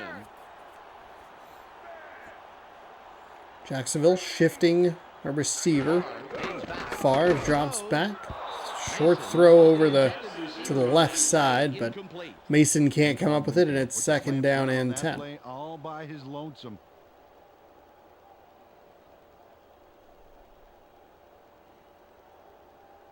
Second and 10. Taking it long is going to be done long. Doubles, wide right. Favre drops back. Favre drops and throws, nearly intercepted. Good positioning by the defender there to knock it away from Joey Galloway, and it's third down and 10. It's all about clogging up the passing lanes. You can't coach that. Third and 10. Pass just ain't working. Just keep it up. They come out in the shotgun. From shotgun. Favre drops and throws off his back foot. Terrible pass. Again looking for Mason, and again it's an incomplete pass. That's into double coverage. Both defenders were better positioned on that play than the receiver was. Gets knocked down, and it's 4th and 10. Punt this one away. Whew. So after a 5-minute drive where your defense is on the field for the entirety of the third quarter, you come back with Nice punt. a very quick drive on your own side. He'll call for the fair catch. It'll bounce into the end zone. He'll try and leap for it, but he does. Touchdown. 1st and 10 from the 20. 3:53 to go here. If they just do what they did last time, they can get down the field, take most of this, if not all of the clock, Ball on the 20. kick a field goal, and win a game.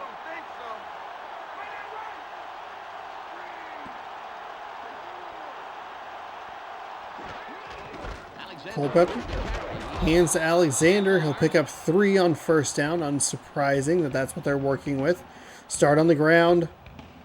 2nd down is going to probably be a pass. And it worked so well for them last time, I don't know why they would want to get away from it. Ball at the 23-yard line.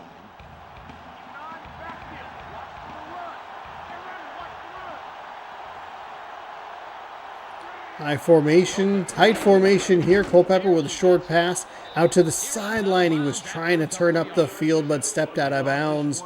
Only gains 2, and it's 3rd down and 4. Actually, looked like it was going to be a pretty good pass up the sideline. If he could have just kept a little balance on, a little tightrope balance on the sideline. Could be looking at 1st down. Instead, 3rd down and 4. 3 receivers bottom side of your screen. Empty set. Culpepper throws and finds a receiver. I believe it's Joe Horn. It is indeed. And again, we see that kind of slow behind him grab. Let's see it again. But excellent hands to keep hold of that ball as the tackle came in. 1st and 10. He knew exactly where that pass was going.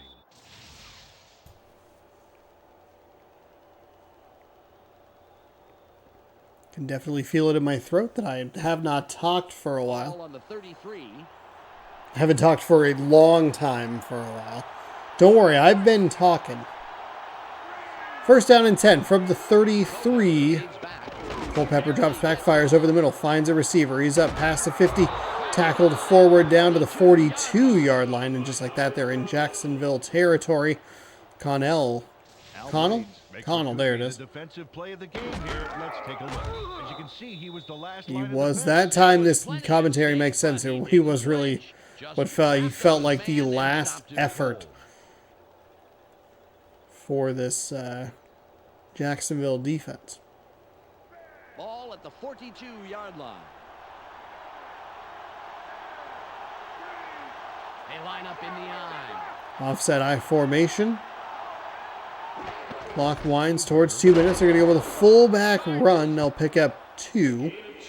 It'll be 2nd and 8. 2nd down. 8 yards to go.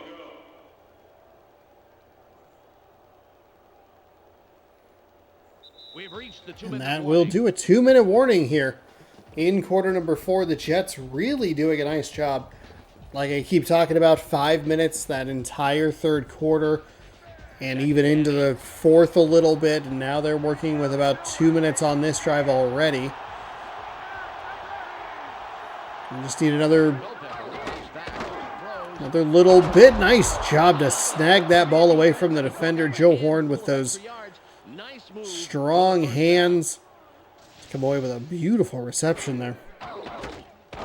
Nice completion here. Take a look. There's the throw right in between the numbers. He had them lined up just right, and they connected for a decent gain.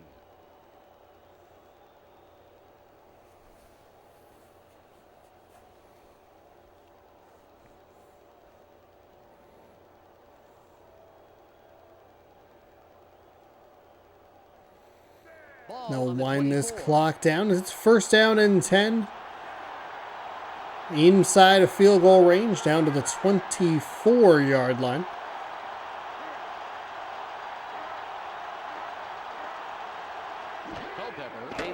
Culpepper drops back, fires, and it's broken up by the defender there. I don't think there's any reason to throw this ball if you are the New York Jets. I think you sit on it, you hand it off to your running back, and you wind this clock down to end this game. There's no reason for any of these extra shenanigans.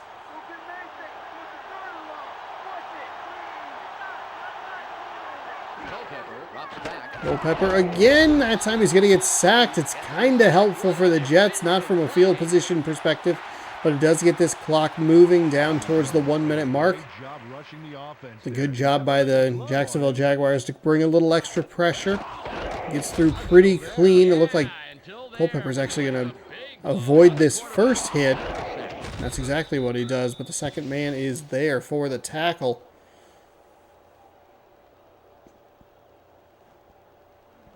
We are down to 1 minute to go here in quarter number 4. 3rd down and 14.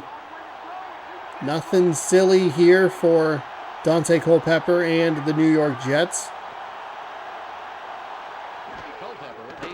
Culpepper, short drop, finds a receiver. It's Joe Horn. It's another nice reception by Joe Horn. Hard to believe he even has. I don't know if it's a drop or if it was a pass defense on the other side, but goes after this.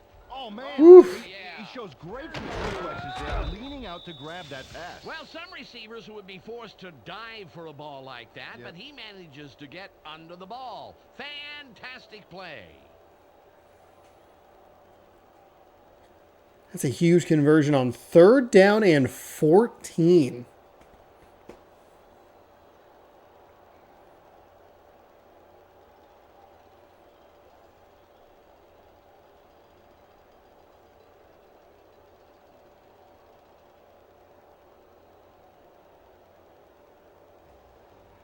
There's the whistle, and that's the end of the game.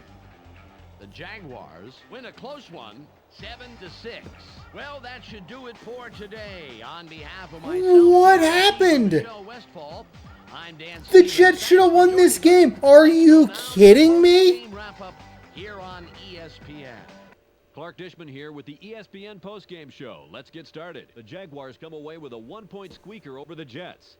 They now move to 2-1 on the year. The Jaguars clamp down defensively, to say the least. The stats showed just how much they put the hurt on the running back and just how key that was in the win today. Derek Mason grabbed balls for a total of 86 yards, and he accomplished that on 2 catches. He will get our ESPN Player of the Game. And that's all we have for you today. Don't forget to tune in to the weekly wrap-up for this week's scores, highlights, and analysis. I'm Clark Dishman. We'll see you then. They literally did everything right. They literally did everything right, and they just let the clock run out? Are you kidding me? That's unbelievable. That's unbelievable.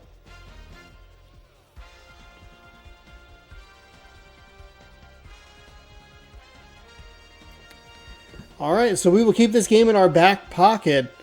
We saw something similar happen. It was a little bit different with just the way the games operate, but we did see Cleveland run out of time for a game-winning field goal, but it was more because they didn't have any timeouts. The Jets, who should have won this game, I can't believe it, fall 7-6, and we are going to head to Seattle for the finale. I'm actually annoyed with that. That's actually that's actually anger-inducing. How in the world? Seahawks, number 2 ranked team. They possess the ability to shut down most middle to deep. Do we not see Seattle already? Disrupt offensive coordinators' game plans. We'll see how it unfolds with Dan Stevens and Peter O'Keefe up in Seattle. Welcome. It's a gorgeous evening for football here at Seattle Stadium. I'm Dan Stevens with Peter O'Keefe. It must have been the other the other game that I did in NFL 2K2. I can't believe play calling and defensive adjustments from both of them. Mike Holmgren is going to field a decent pass defense today. The DBs draw a pretty good beat on receivers, and the linebackers do their share as well. Moving over to the other sideline, you have an equally competent coach. Mike Tice has his secondary and linebacker cores doing an adequate job of stopping the pass, but he'll need the Did I not most watch? out I of thought it his was the men for Arizona. W today. Did I write something down It's incorrectly? time now for the coin toss. Hold on. I'd have an NFL 2K2 Heads is called. Heads it is. video because I have a whole folder for it. The Vikings choose to receive. Let's get started.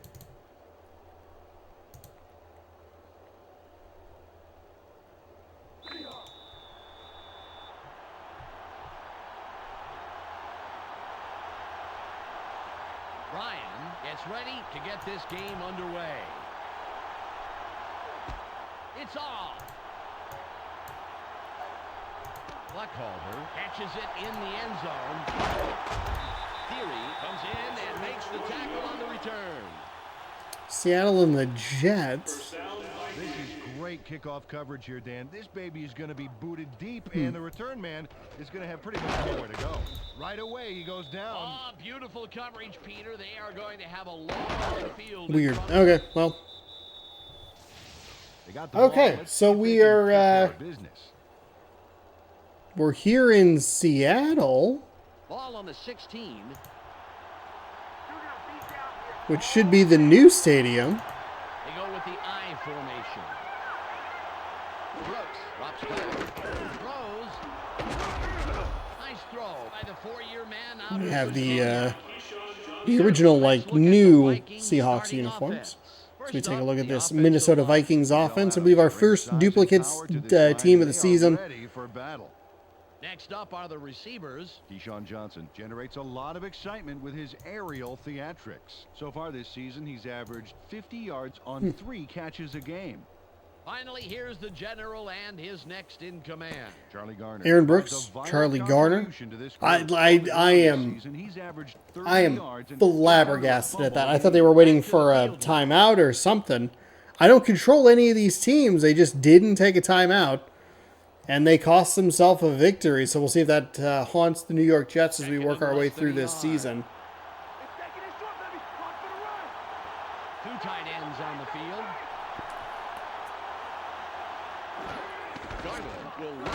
Ooh, nice job by that Seattle defense to drive them back for a loss of 1. And we will take a look at that Seahawks defense. Start off with the D-line. John Perella shows tremendous heart, and the other linemen respect that.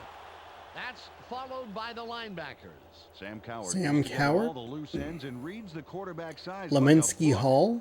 And last but not least, we have the secondary. Sam Madison. shadows his receiver like Terry he's glued Fair. to him. Roy Now back to Williams. the game.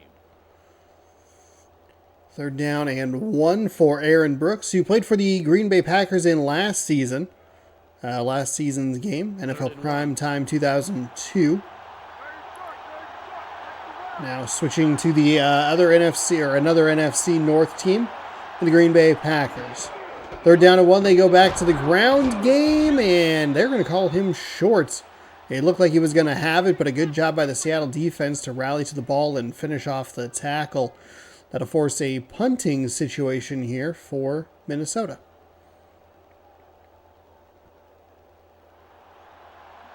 Smith. Minnesota all but out of it in the NFC playoff race. They can get in, but they need a lot of things to go wrong in front of them, and I just don't really see it being all that possible. Especially with a team like the Rams, probably able to, more likely being able to solidify their spot in the playoffs with a playing a San Francisco 49ers team that more than likely will be resting its starters. They would need all kinds of chaos. So that's also a team I was talking with my mom today. It's like, I don't know that I really want to see the Vikings in the playoffs. They just, it's great that they've been competitive and they're still fighting for a playoff spot, this late in the season with all of the injuries and all the, everything changing around them so consistently, but feels like they're going to be a pretty quick and easy out. We have a team like Green Bay, who has not played all that well at times this season, can blow them out. There are teams that are better than Green Bay, as hard as that is for me, a diehard Green Bay fan, to say. There are better teams in the NFC. And San Francisco, Dallas, ugh, that one really hurts. Just trying to yank the ball away. He was openly interfering. Good call. But we'll see. We shall see. Green Bay just has to win, and they are in. Seattle needs to win and get a Packers loss. Weary gets set after committing the penalty. It's 1st and 10 at the 30-yard line in Minnesota territory after the nice punt return. I should have mentioned that, but I was too busy making another point. He'll gain about half a yard, and that is all they'll say he gained. Second down. 9 yards to go. LaDainian Tomlinson.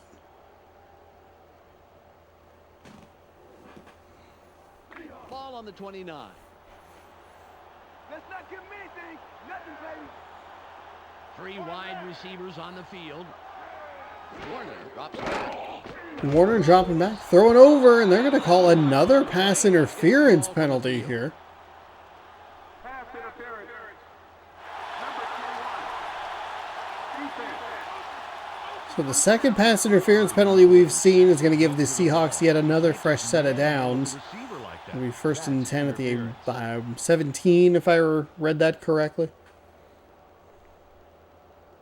The Seahawks get a free first down from the defensive. Kurt Warner, 43 of 90, 442 yards passing so far this season. Split back set for Warner. He's going to hand the ball off. Tomlinson will find some room up the middle. He'll pick up 6. It'll be 2nd down and 4 halfway through quarter number 1. Let's run down the Seahawks offense. We'll take a look at this offensive side of the ball. Seahawks logo looks a little weird there on the left. It's a little, it's like a little narrow. The end of the Seahawk on the left side looks like it's just a little short. 59 yards on 4 catches a game. And lastly, the man who calls the plays and the guys who back him up. Kurt Warner sets the tempo in this group. Through the air this season, he's averaged 147 yards and around an interception a game. Okay, back to the action. 2nd down and 4. Ball at the 11-yard line. Keep your eyes open. Don't give him Warner brings the Seahawks to the line.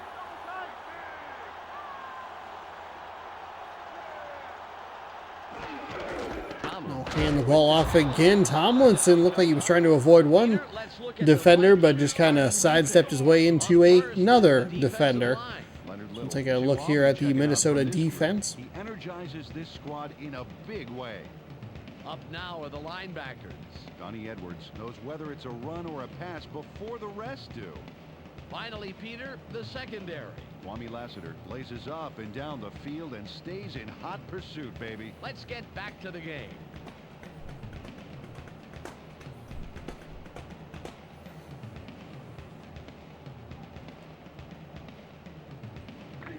It's 3rd and about 7. IDB's going to shut this drive down right now. I formation. Warner fades back. Warner drops. Ooh, It's tight. wow, that's a really good couple of defensive plays there for the Minnesota Vikings. They give up 6 yards. They knock Tomlinson back for a loss. 3rd down is look like it's going to be a pass play. Nice defensive stunt up front. The offensive line for the Seattle Seahawks confused. Warner jumped over the first guy, but gets clobbered by the second guy. And it's 4th down and 10, so the Seahawks in all likelihood will bring out their field goal unit. And that is what they'll do. Speaking of Seattle, hosted the NHL Classic today. They played that over at T-Mobile Park, which is right across the street from Seahawks Stadium, or Lumen Field now. The kick is up, and oof, it didn't look good off the foot, but it broke back in. inside that left upright. The kick is up. The kick is good. And with 48 seconds to go here in the first quarter, we have a field goal game. 3 points. Oh, nothing wrong with that. He kicked that one as naturally as if it had been half the distance. And he'd be that cool if it was twice the distance. This guy is great. The Seahawks draw first blood and put the first points Dang, up on the true scoreboard, first 3-0. blood. Ryan will kick this one away. This will send them very deep. Fletcher fields it Way deep in the end zone, he'll take a knee, and that will do it. They let them have 3 points, and now they have to see what they can do on offense. Ball on the 20.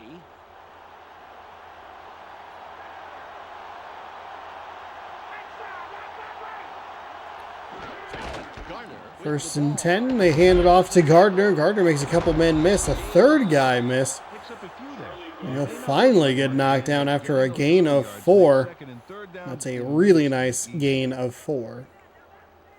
It's now 2nd and 6. That's all they get. That's all they get. Hey, double.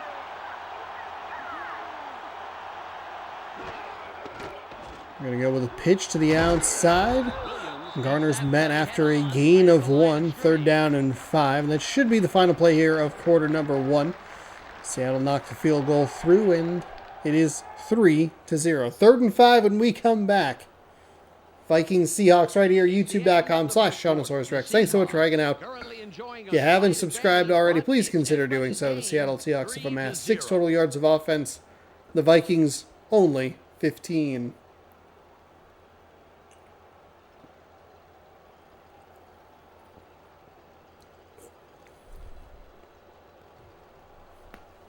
It's 3rd and 5. Let's play smart, baby. Let's play smart.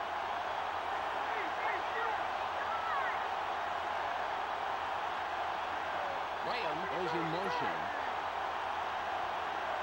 3rd down and 5 as the official is trying to get into position, and he couldn't keep his balance on the sideline. The throw just a little too far there. Brooks has got to keep that inside, give him an opportunity to turn upfield. That should have been an easy first down. Instead, he steps out, and it's 4th and 3. So the punting unit on the field for the Minnesota Vikings. Hunter Smith's first punt went 38 yards. Good punt here.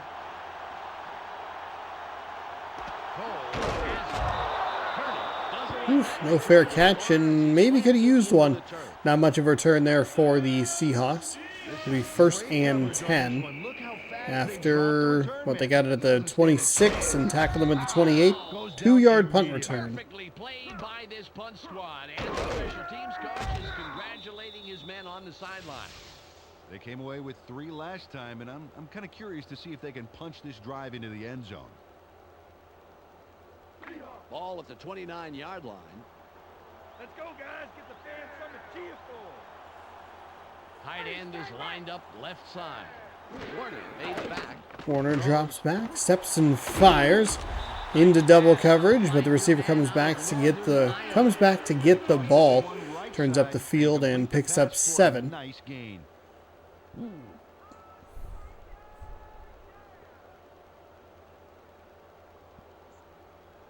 Ball on the 36.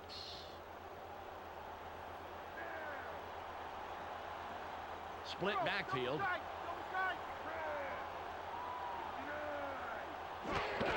Tomlinson up the middle, takes on a defender and pushes him forward to gain a couple extra yards. That'll convert for a first down, and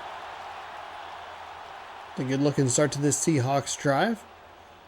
In quarter number 2, 3:40 to go. Ball at the 43-yard line.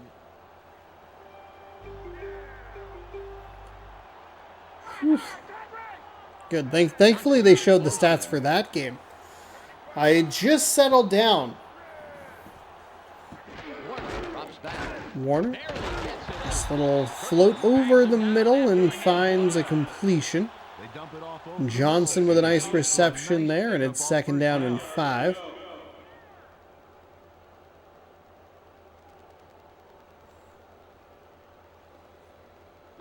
It's 2nd and 5. Kevin Johnson, 14 receptions on the season already. He's out to the top side of your screen. 2 backs in the backfield. They'll go with a handoff. Tomlinson loses a bunch. It was 2nd and 5. The loss of 3 makes it 3rd down and 8.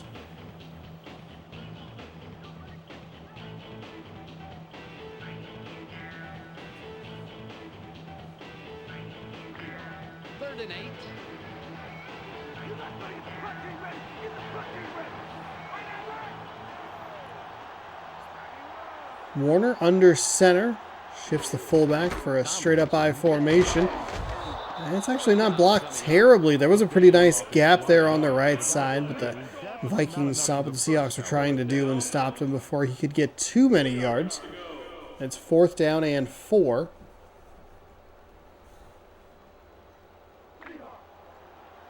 Henson comes in and will punt it away. And that'll hit the 2-minute warning. So 3-0. Seattle up over Minnesota. As we get ready for halftime here. Henson comes in and will punt it away.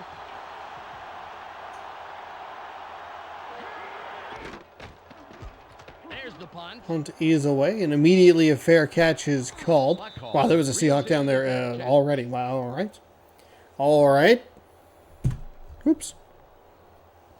Well, this is a great opportunity to bring this game closer before halftime. Let's see if they can make something happen here. Ball on the 19. You may have the ball now, but I'll get right back.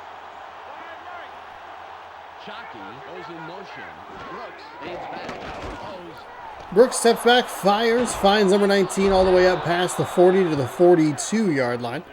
That is Johnson, Keyshawn Johnson, that is.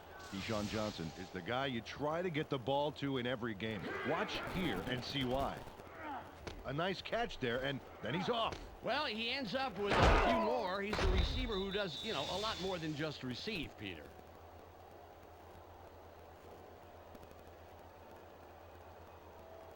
Ball at the 42-yard line.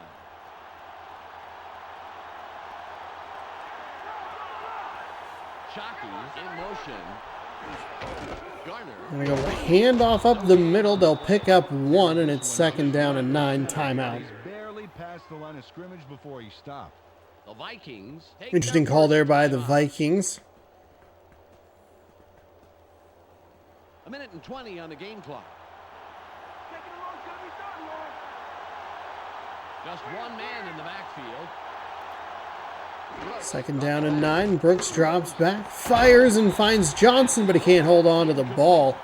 Dislodged on the hit, and it's 3rd down and 9. Had that one.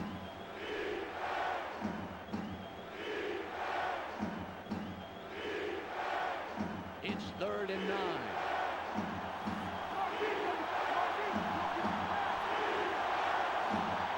They line up with 4 wideouts. Brooks, short drop, fires. Johnson holds on to that one. And you can't break the tackle of the last man to be able to take him down. Once again, why you get the football to him. Take a look. A nice catch, but he's not the kind of player who settles for nice catches. No question, Peter. He fights for every yard of turf. I think it says We Heart Anthony in the background, but it kind of just looks like we love anything. We love ties. Ball on the 36. Johnson already with 3 receptions today, 54 yards. The Vikings have it at the 36-yard line of the Seattle Seahawks. Brooks drops back, throws it into double coverage. It's picked off. And it looks like number 83, whose name I can't quite make out, Jeffries perhaps. He is going to come up with an injury. That is a massive turn of events. Seattle now with 1:07 on the clock, working from their own 27-yard line. Ball at the 27-yard line.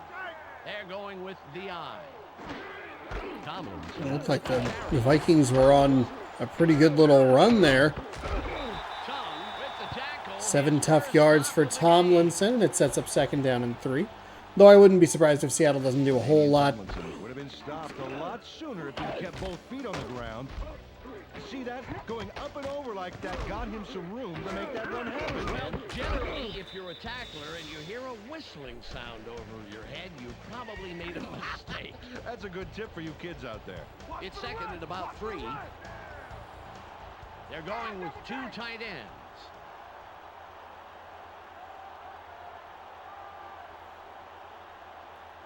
Big audible for the Seahawks.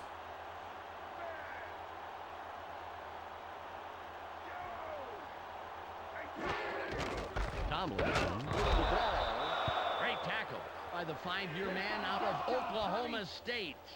Jeffers had to leave the field earlier in the game, but now we know why. Let's go to Michelle Westfall on the sidelines. Michelle? In talking with him on the sideline, he said his shoulder is just a little sore. He's trying to work it out, and he's just waiting for the go-ahead from the doctor to go back in the game. But if you ask me, it may take one final play for Seattle. It's a throw over the middle, and that'll do it. 3-0 is our score as we head to half. Conversion on 3rd down. That will do it for the first half. The score, 3-0. Let's go to Clark Dishman in the ESPN studio. Big turnover for the Vikings there toward the end of the half. ESPN halftime update. Keeps the score in favor of Seattle, who only has 37 total yards, 63 for the Vikings. Stopping front line. The numbers tell the story here. Sam Cowart has up to now shut down the pass with a total of 1 interception and 1 tackle. A clear choice for our ESPN hot at the half player. He is hot at the half, I I'm Clark guess. Dishman with a reminder to tune into the ESPN post-game show at the conclusion of the game. Let's send it back to Dan and Peter. Neither team looking all that great here through the first 10 minutes of this one. See if maybe some halftime adjustments can help.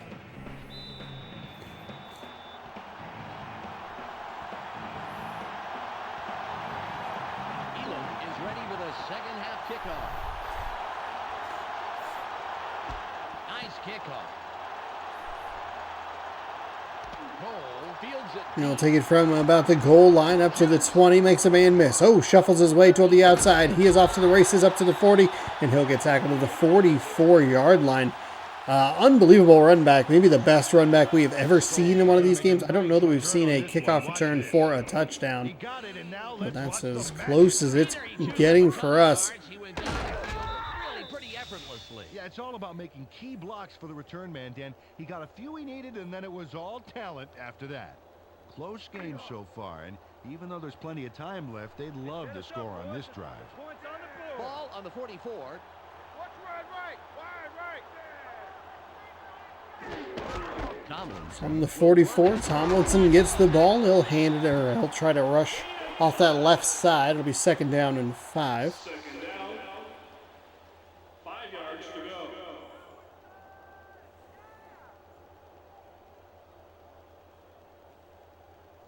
Ball at the 49-yard line.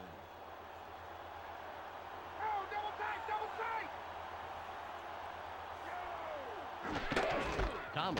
Tomlinson up the middle. He'll pick up another 3, and it'll be 3rd down and 2. It's like kind of a waste for Seattle to try to play the field position game after such a magnificent kickoff return for a touchdown, but could be a quick 3 and out if they don't convert here.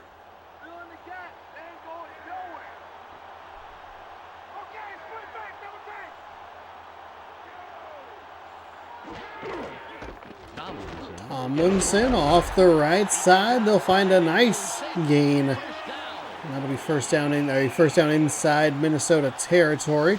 They weren't already. No frills run here, but I like that. He knows his job, and his job is getting a first down. I think they were just inside Minnesota territory at the 49-yard line or something like that. So now it's 1st down and 10, even deeper in Minnesota territory. Ball on the 42. The 42. High formation with 2 receivers split to the top of the screen. Warner drops back. Warner drops back, throws into double coverage, and my voice raised as I thought, oh no! The defender had a terrific opportunity at a pick there, and I don't know that anyone's really going to get him. There are a couple of receivers that probably would be able to chase him down, maybe a running back, but man, that is a dangerous throw. Take it down to nowhere, baby.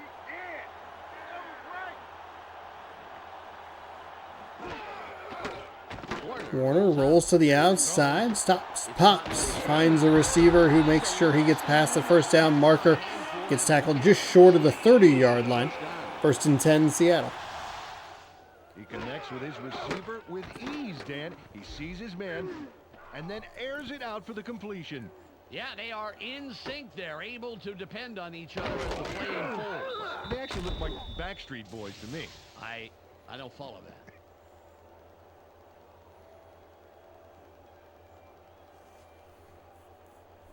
Ball at the 30-yard line.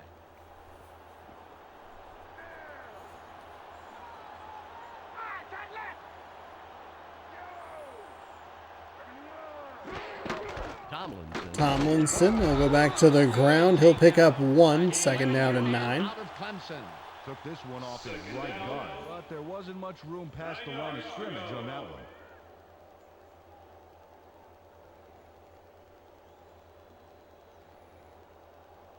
Ball on the 29. 3 tackles for Le'Veon Kirkland today. They're going with 2 wideouts.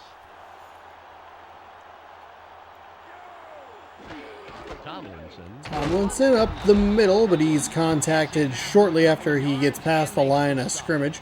3rd down and 6 after the 3-yard gain. Picks up a few on 2nd down. Seattle might be on the outskirts of field goal range here. It's now 3rd and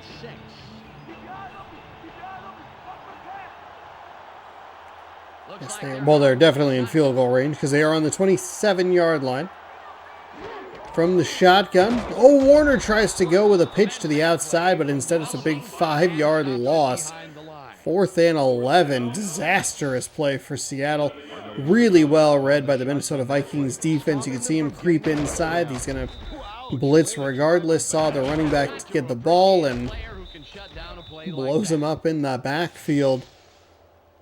Seattle can double their lead here and continue to work some time off this clock, but after the terrific field goal or the terrific field position, feels like a bit of a disappointment.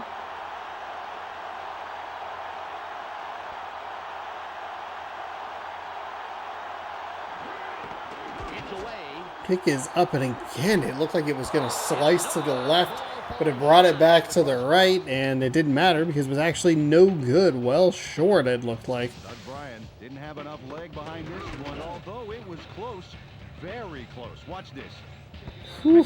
Now, loss of yards on the previous play. It's like not helpful at all. 4 yards, 5 yards. That's the difference between 3 points and nothing. So the ball now on the Minnesota 39-yard line, and that is where these Vikings will take over with a 1:09 to go here in quarter number 3. Again, the team that receives the second half kickoff taking a ton of time off the clock. This time it results in 0 points.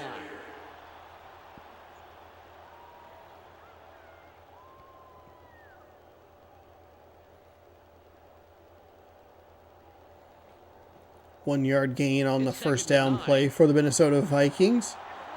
Under a minute to go as we look at a zoom in on no one as Brooks trying to communicate with his offensive line. Brooks float pass. Somehow he gained like 11 yards on that play. I can't believe that is the result of that play. It's a short float pass out to the flat. It looks like there's going to be a Seahawks defender who's going to either tip the ball or just kind of be in the right spot at the right time. Instead, no one could get him down to the ground, and Minnesota's in Seattle territory. As all the receivers just swinging their arms weirdly. Got a few yards And that'll there. bring us to the end of quarter number 3. Vikings and Seahawks separated by just a field goal. The Vikings on the move. It'll be second down when we come back. 10-minute time of possession for Seattle. And just not a whole lot to talk about in this game as far as the offenses have been concerned. The defenses have played very well in this game. Second down and 8. All at the 47-yard line.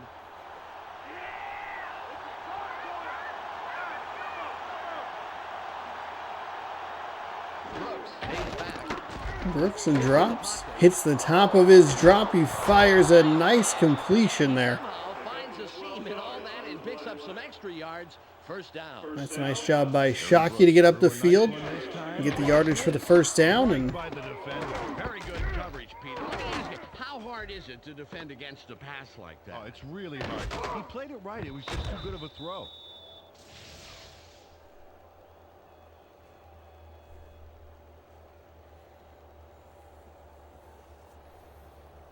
Ball on the 35.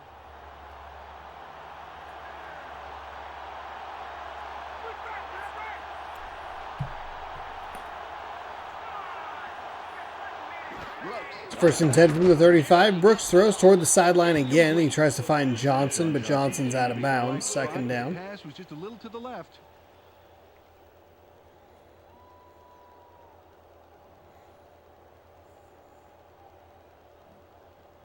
Second and 10. Let's not get me, baby. Nothing, baby.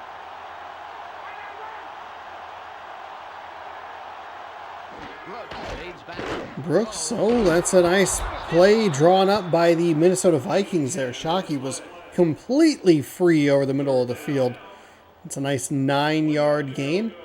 Seattle with a good job to stop him and give him an opportunity to get off the field here on third down. And it says 3rd and 1, but it is 3rd and like, it's not even about a foot. Well, okay, now it's about a foot. Seahawks with 8 men in the box. They're going to stop them short of the line to gain. It's a great job by the defensive line to get into the backfield. Garner had nowhere to go. And Minnesota's going to rely on the foot of their kicker to try and tie this game up.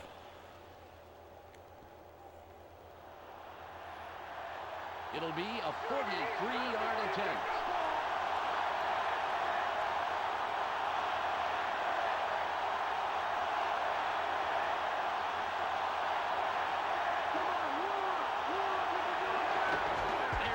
Kick is up, and it is good. From that range, and he proves it there. Well, the field goal for Seattle would be good, and then it was well short, so Nails it for 3. I'll just kick. let the It's all about focus. Without question, Peter. You know, he's got let the scoreboard tell me the answer. Jason Elam, a bit of a stronger leg, though. And with 3:15 to go, we're all knotted up at 3. Please don't let this game go to overtime. I underestimated how tired I was when I started making this here video. Elam lines up for the kickoff. There's the kick.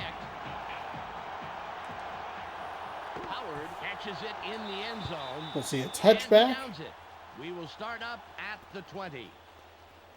It's first and 10 from the 20-yard line. They would definitely like to score on this drive right here. There's not enough time left for mistakes. Ball at the 20-yard line.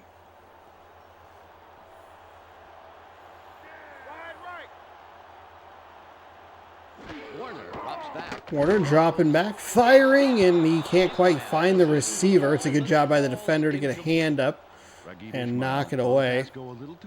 Ishmael, name that we have seen throughout this series. Can't come up with the reception. As I highlight R.W. McCorders 4 tackles in 1 tip on the day. See what Seattle wants to do here on second down and 10 from the 20. It's going to be a short drop for Warner. Warner finds a receiver who's able to break free into the secondary. He's smashed out of bounds, and Johnson comes up with a big play in a big moment for this Seattle Seahawks offense. Shows here why he's a force to be reckoned with downfield. Watch. It's one of those little two-step drops, just a little float pass into the Well, it's like the completion is a fine sorbet, cleansing the palate before a big Into the meal. receiver's arms. And another completion where we see the receiver backpedaling while they're making that reception. Ball at the 50-yard line. Johnson in motion.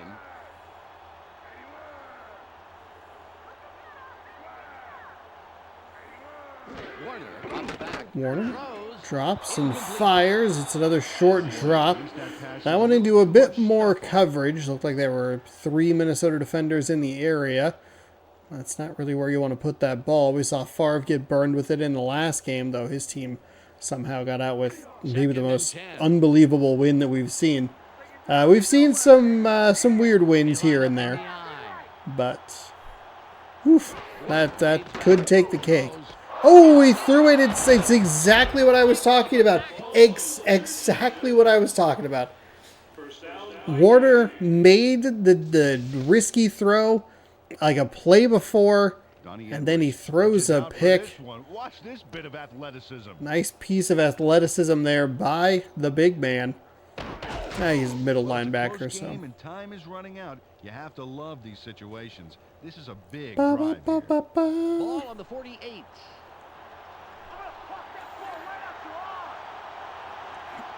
All right, Vikings, you get the ball 1st and 10 on the Seattle 48-yard line, 2:54 to go. Vikings, a short drop, and again we see a defender trying to drive on that ball and pick it off. Neither of these teams really content with just running the ball, trying to get the clock down, kicking a field goal, and getting out of here. Both teams appear to be committed to making me miserable and staying up later to get this video finished up. I know what you're thinking. Sean just started earlier. No, my mom was over here. Never. Johnson with a nice 8-yard gain gets it up to the 40-yard line. Third down a whole lot easier coming up.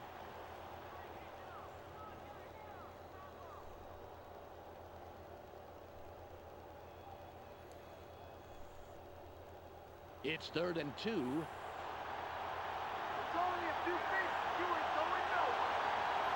Actually, technically don't have to take the snap before the 2-minute warning. We're going to go with a handoff. Gardner finds some room. He'll pick up 5. And it's 1st and 10. Is it Gardner? I hope I'm saying it correctly. Gardner? Gardner? I thought it was G-A-R-N-E-R. G-A-R, but no D. G-A-R-D-E-N-E-R. We reached the 2-minute warning.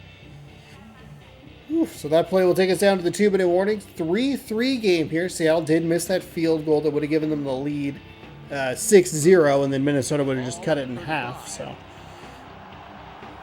special teams playing a big part in this one. From the 35-yard line, 1st down and 10 for Minnesota. They'll hand it off in the backfield. He'll get tackled behind the line for a loss of 1. Big play by the Seahawks defense. Now the D moves faster than a leopard with new sneakers to shut down the outside run.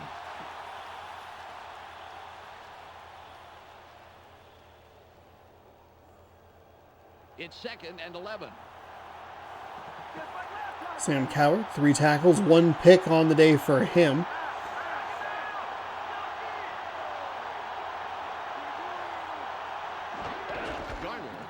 Gardner comes up with a big run there on 2nd down. Ooh, I don't know. Oh, Seattle's going to take a timeout. Okay. Good clock management by Seattle. Good yards on that 2nd down run. 1st down could put the Vikings in a very powerful position, but let's see what they draw up here on 3rd down and 5. It's a 48-yard field goal from here. Brooks drops back off his back foot, finds a receiver. It's Keyshawn Johnson. He'll get pushed forward and tackled at the 13-yard line. He sends a telegram to his man for the completion. Take a look. There's the throw right to him. This passing offense spends so much time in practice running plays and patterns that it's almost instinctive at this point.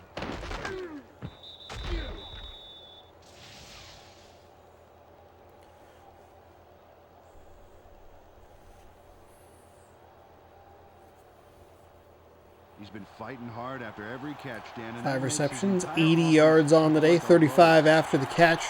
The Minnesota Vikings in terrific position to walk this one off. Brooks dropping and firing. It's going to be a touchdown for the Vikings. I don't know that that's a good call. I really don't think that's a good call. Man for the score. We'll take another look. That's 6 points. They were totally synced up on that play. A great route plus. I mean, it's a great play, and you want to take the touchdowns when they are given to you, but you're giving Seattle an opportunity with a timeout in 1:14 seconds to drive down the field and punch in a touchdown to tie. Instead, you just run it. You force them to use their last timeout, run a couple more plays, kick the field goal with a couple of seconds left. Of course, I say all of that remembering that the Jets had the opportunity to do that as well, and they completely faltered. So maybe I should be more thankful for the touchdown than I realized. It's up. He adds the extra point. Up and good. 10-3 Minnesota. The Vikings, with that score, take the lead. They're up 10-3. 7-play, 48-yard drive, 140 off the clock, but Seattle still with a shot here. Elam is back to kick it away.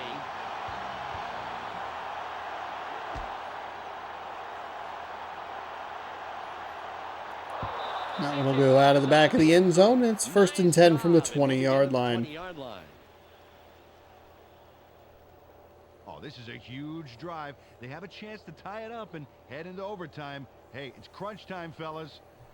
1 minute and 14 seconds left on the game clock. Keep him out of the end zone. Right side,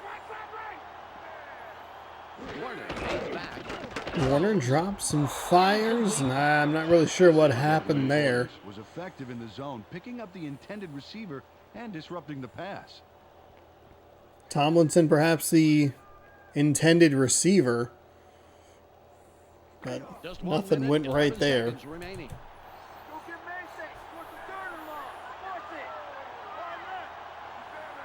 it. Warner drops back. Warner drops back, fires to the outside. It's a short gain of 2. Toss this one out left and complete it. The receiver was stopped pretty quickly, however, and there's still a ways to go to move the chains, Dan. The Seahawks take a timeout. That's their final one. 3rd and final timeout taken by the Seattle Seahawks. 2 plays to get 8 yards and keep this game alive, or Warner from the gun. Throws. oh, they are going to do it with an interception. It's going to be an interception touchdown. Wow. Dream come true. Watch this bit of magic. Oh, that's the INT, and now he's off for the TD. Oh, all right. Wow. Well, an A-OK Wow. play here. No, this is Perfect definitely positioning there by No doubt Green. about it, Dan. I'm looking forward to the second And the sports Vikings, wrap-up show, so I can see this 16-3 baby leaders now. Elam will line up for the point after.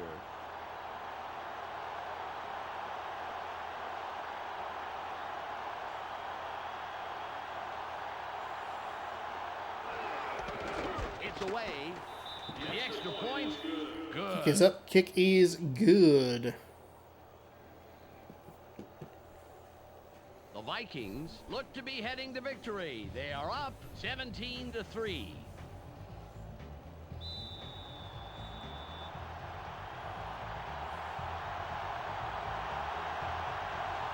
Elam sets up and will kick it away.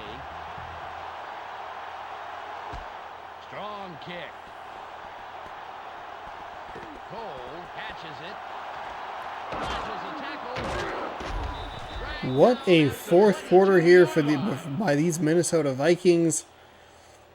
Seahawks do not look like a good team. I think we've seen the top, but they have the smallest of small the top like 2 teams in this game in this season, and neither of them have looked all that great. They go with one man back. Warner takes back. Barely gets it off. Ooh, into triple coverage. Lucky he didn't throw another interception. Dial that one up a notch, Dan. Didn't Man, get Minnesota really could have done me a favor there and made sure that the Seahawks, or that they did not score and that the Seahawks didn't get the ball back. But hey, if you're a defender and you're going to get to score a touchdown, why not?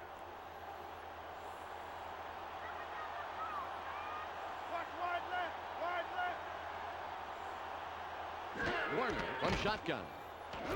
Warner rolling around, and he does fire yet another interception. This one's going back to the house. Oh, my goodness. Fred Weary makes a dream come true. Watch this bit of magic. Oh, that's the INT, and now he's off for the TD. Oh, all right. Well, an A-OK play, Peter. No, this is definitely highlight material right here. No doubt about it, Dan. I'm looking forward to the Sega Sports wrap-up show so I can see this baby again. Elam lines up for the point after. Oh, my goodness. 2 pick sixes.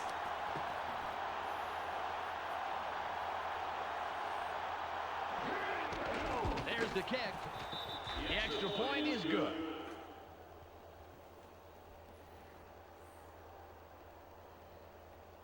The Vikings look to be heading to victory. They are up 24-3.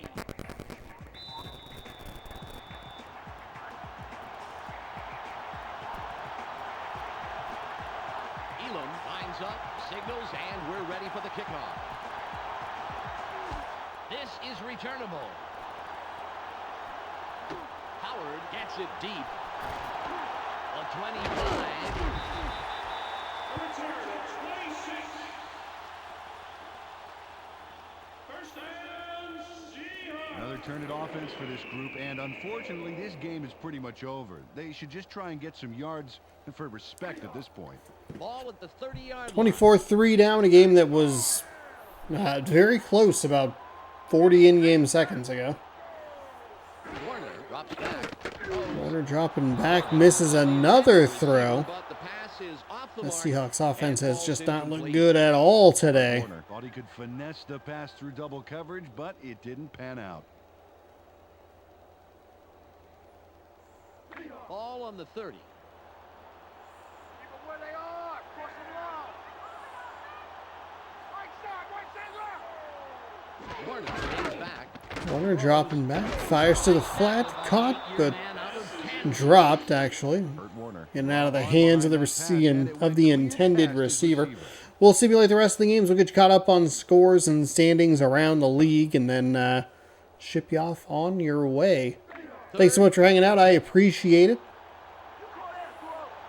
Appreciate it. Don't forget, if you haven't subscribed yet, please consider doing so. It is free, which is always helpful. Just hit that little button there and ring the bell if you'd like to be notified when I post more content. We'll be back next Tuesday with week number 5 here in NFL 2K3. Also might be taking a look at some Madden NFL 24 content. I did some stuff last year with a kind of what-if scenario in the playoffs that I had fun doing, so I might jump back into that. That would be next week. The 12th, 14th, or 15th, one or two of those dates, depending on how many games we're taking a look at. Second down. 10 yards to go. Not really sure what's going to go up for the rest of this week. Still trying to get back into the flow. Internet issues are obviously issues here. It's still a problem at the moment because I've been recording this video and I haven't been able to fix it. Hopefully it should be fixed tomorrow/today, the day that this video posts. What was this Seattle Seahawks offense 2 drives ago? 2-1. Ooh, that was a very long second. That was a home-cooked 1 second left on that clock, huh?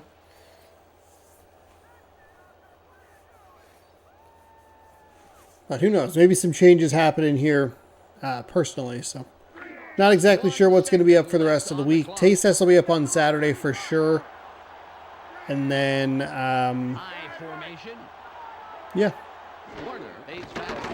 Warner, one last play. It's going to be dropped by the intended target. And a game that is not nearly as lopsided as the score would indicate. 24-3 your final. Minnesota scores 21 of their points in the final 90 seconds or so of this one.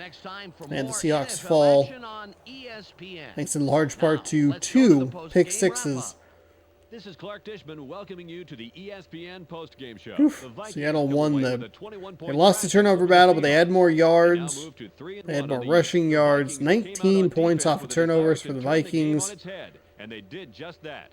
Look at the Brutal. turnover recoveries in this game, and look how they scored off them.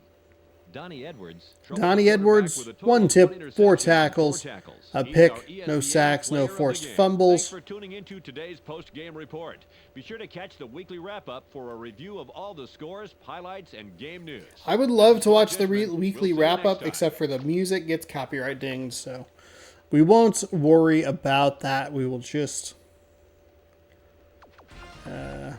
pop a save.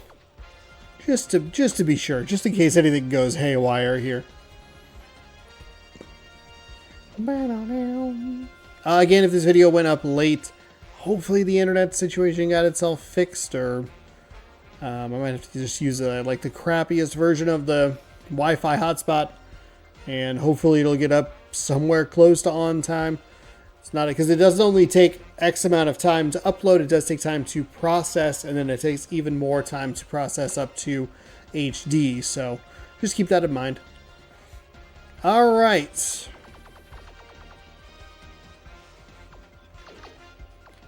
There we go. Let's get you scores. Panthers, they beat the Packers 27-19. We will see the Packers play the Bears next week right here on the channel. The Bears winners today 23-17. Steelers, they fall to the Browns 12-7. Cowboys over the Rams 13-6. Texans pick up a victory over the Eagles 27-20. The Dolphins beat the Chiefs 19-14. Saints fall in Detroit 17-15. That was one of the games that I was thinking about looking at. The Saints aren't very good, and that's the first win of the season for the Lions. Maybe the weirdest game of the day, Jaguars 7, Jets 6. The Jets should have won this game. Did everything correct, but just could not apparently call a field goal. Wild one. Absolutely wild one. Cardinals all over the Giants 33-10. Bengals beat the Bucks 34-22. Patriots win in San Diego 20-13. Raiders fall to the Titans. They get doubled up 34-17. Vikings over the Seahawks 24-3.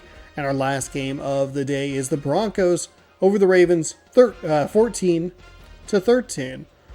So it'll be the final game of the day. The Packers taking on the Bears.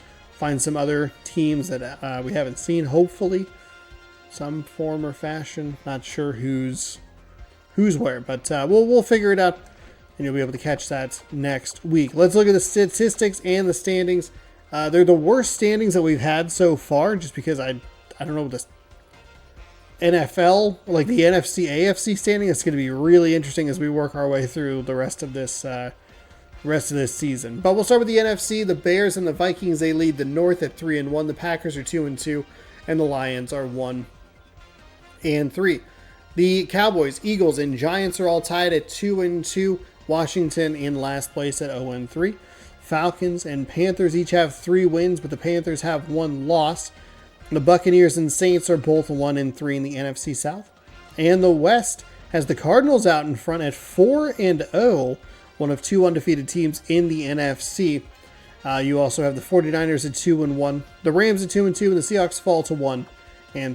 In the AFC, the Bengals, Browns, and the Bengals and Browns lead the AFC North at 3-1 apiece. Steelers are 2-1, and the Ravens are 1-2.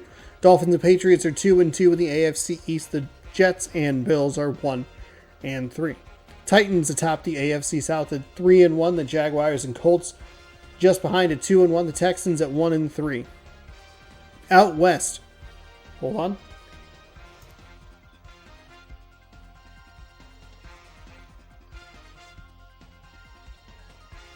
I thought I could do it. The Broncos and Chiefs are tied for the lead at 2-2. The Chargers are 1-3, and the Raiders are 0-3. All I had to do was one more.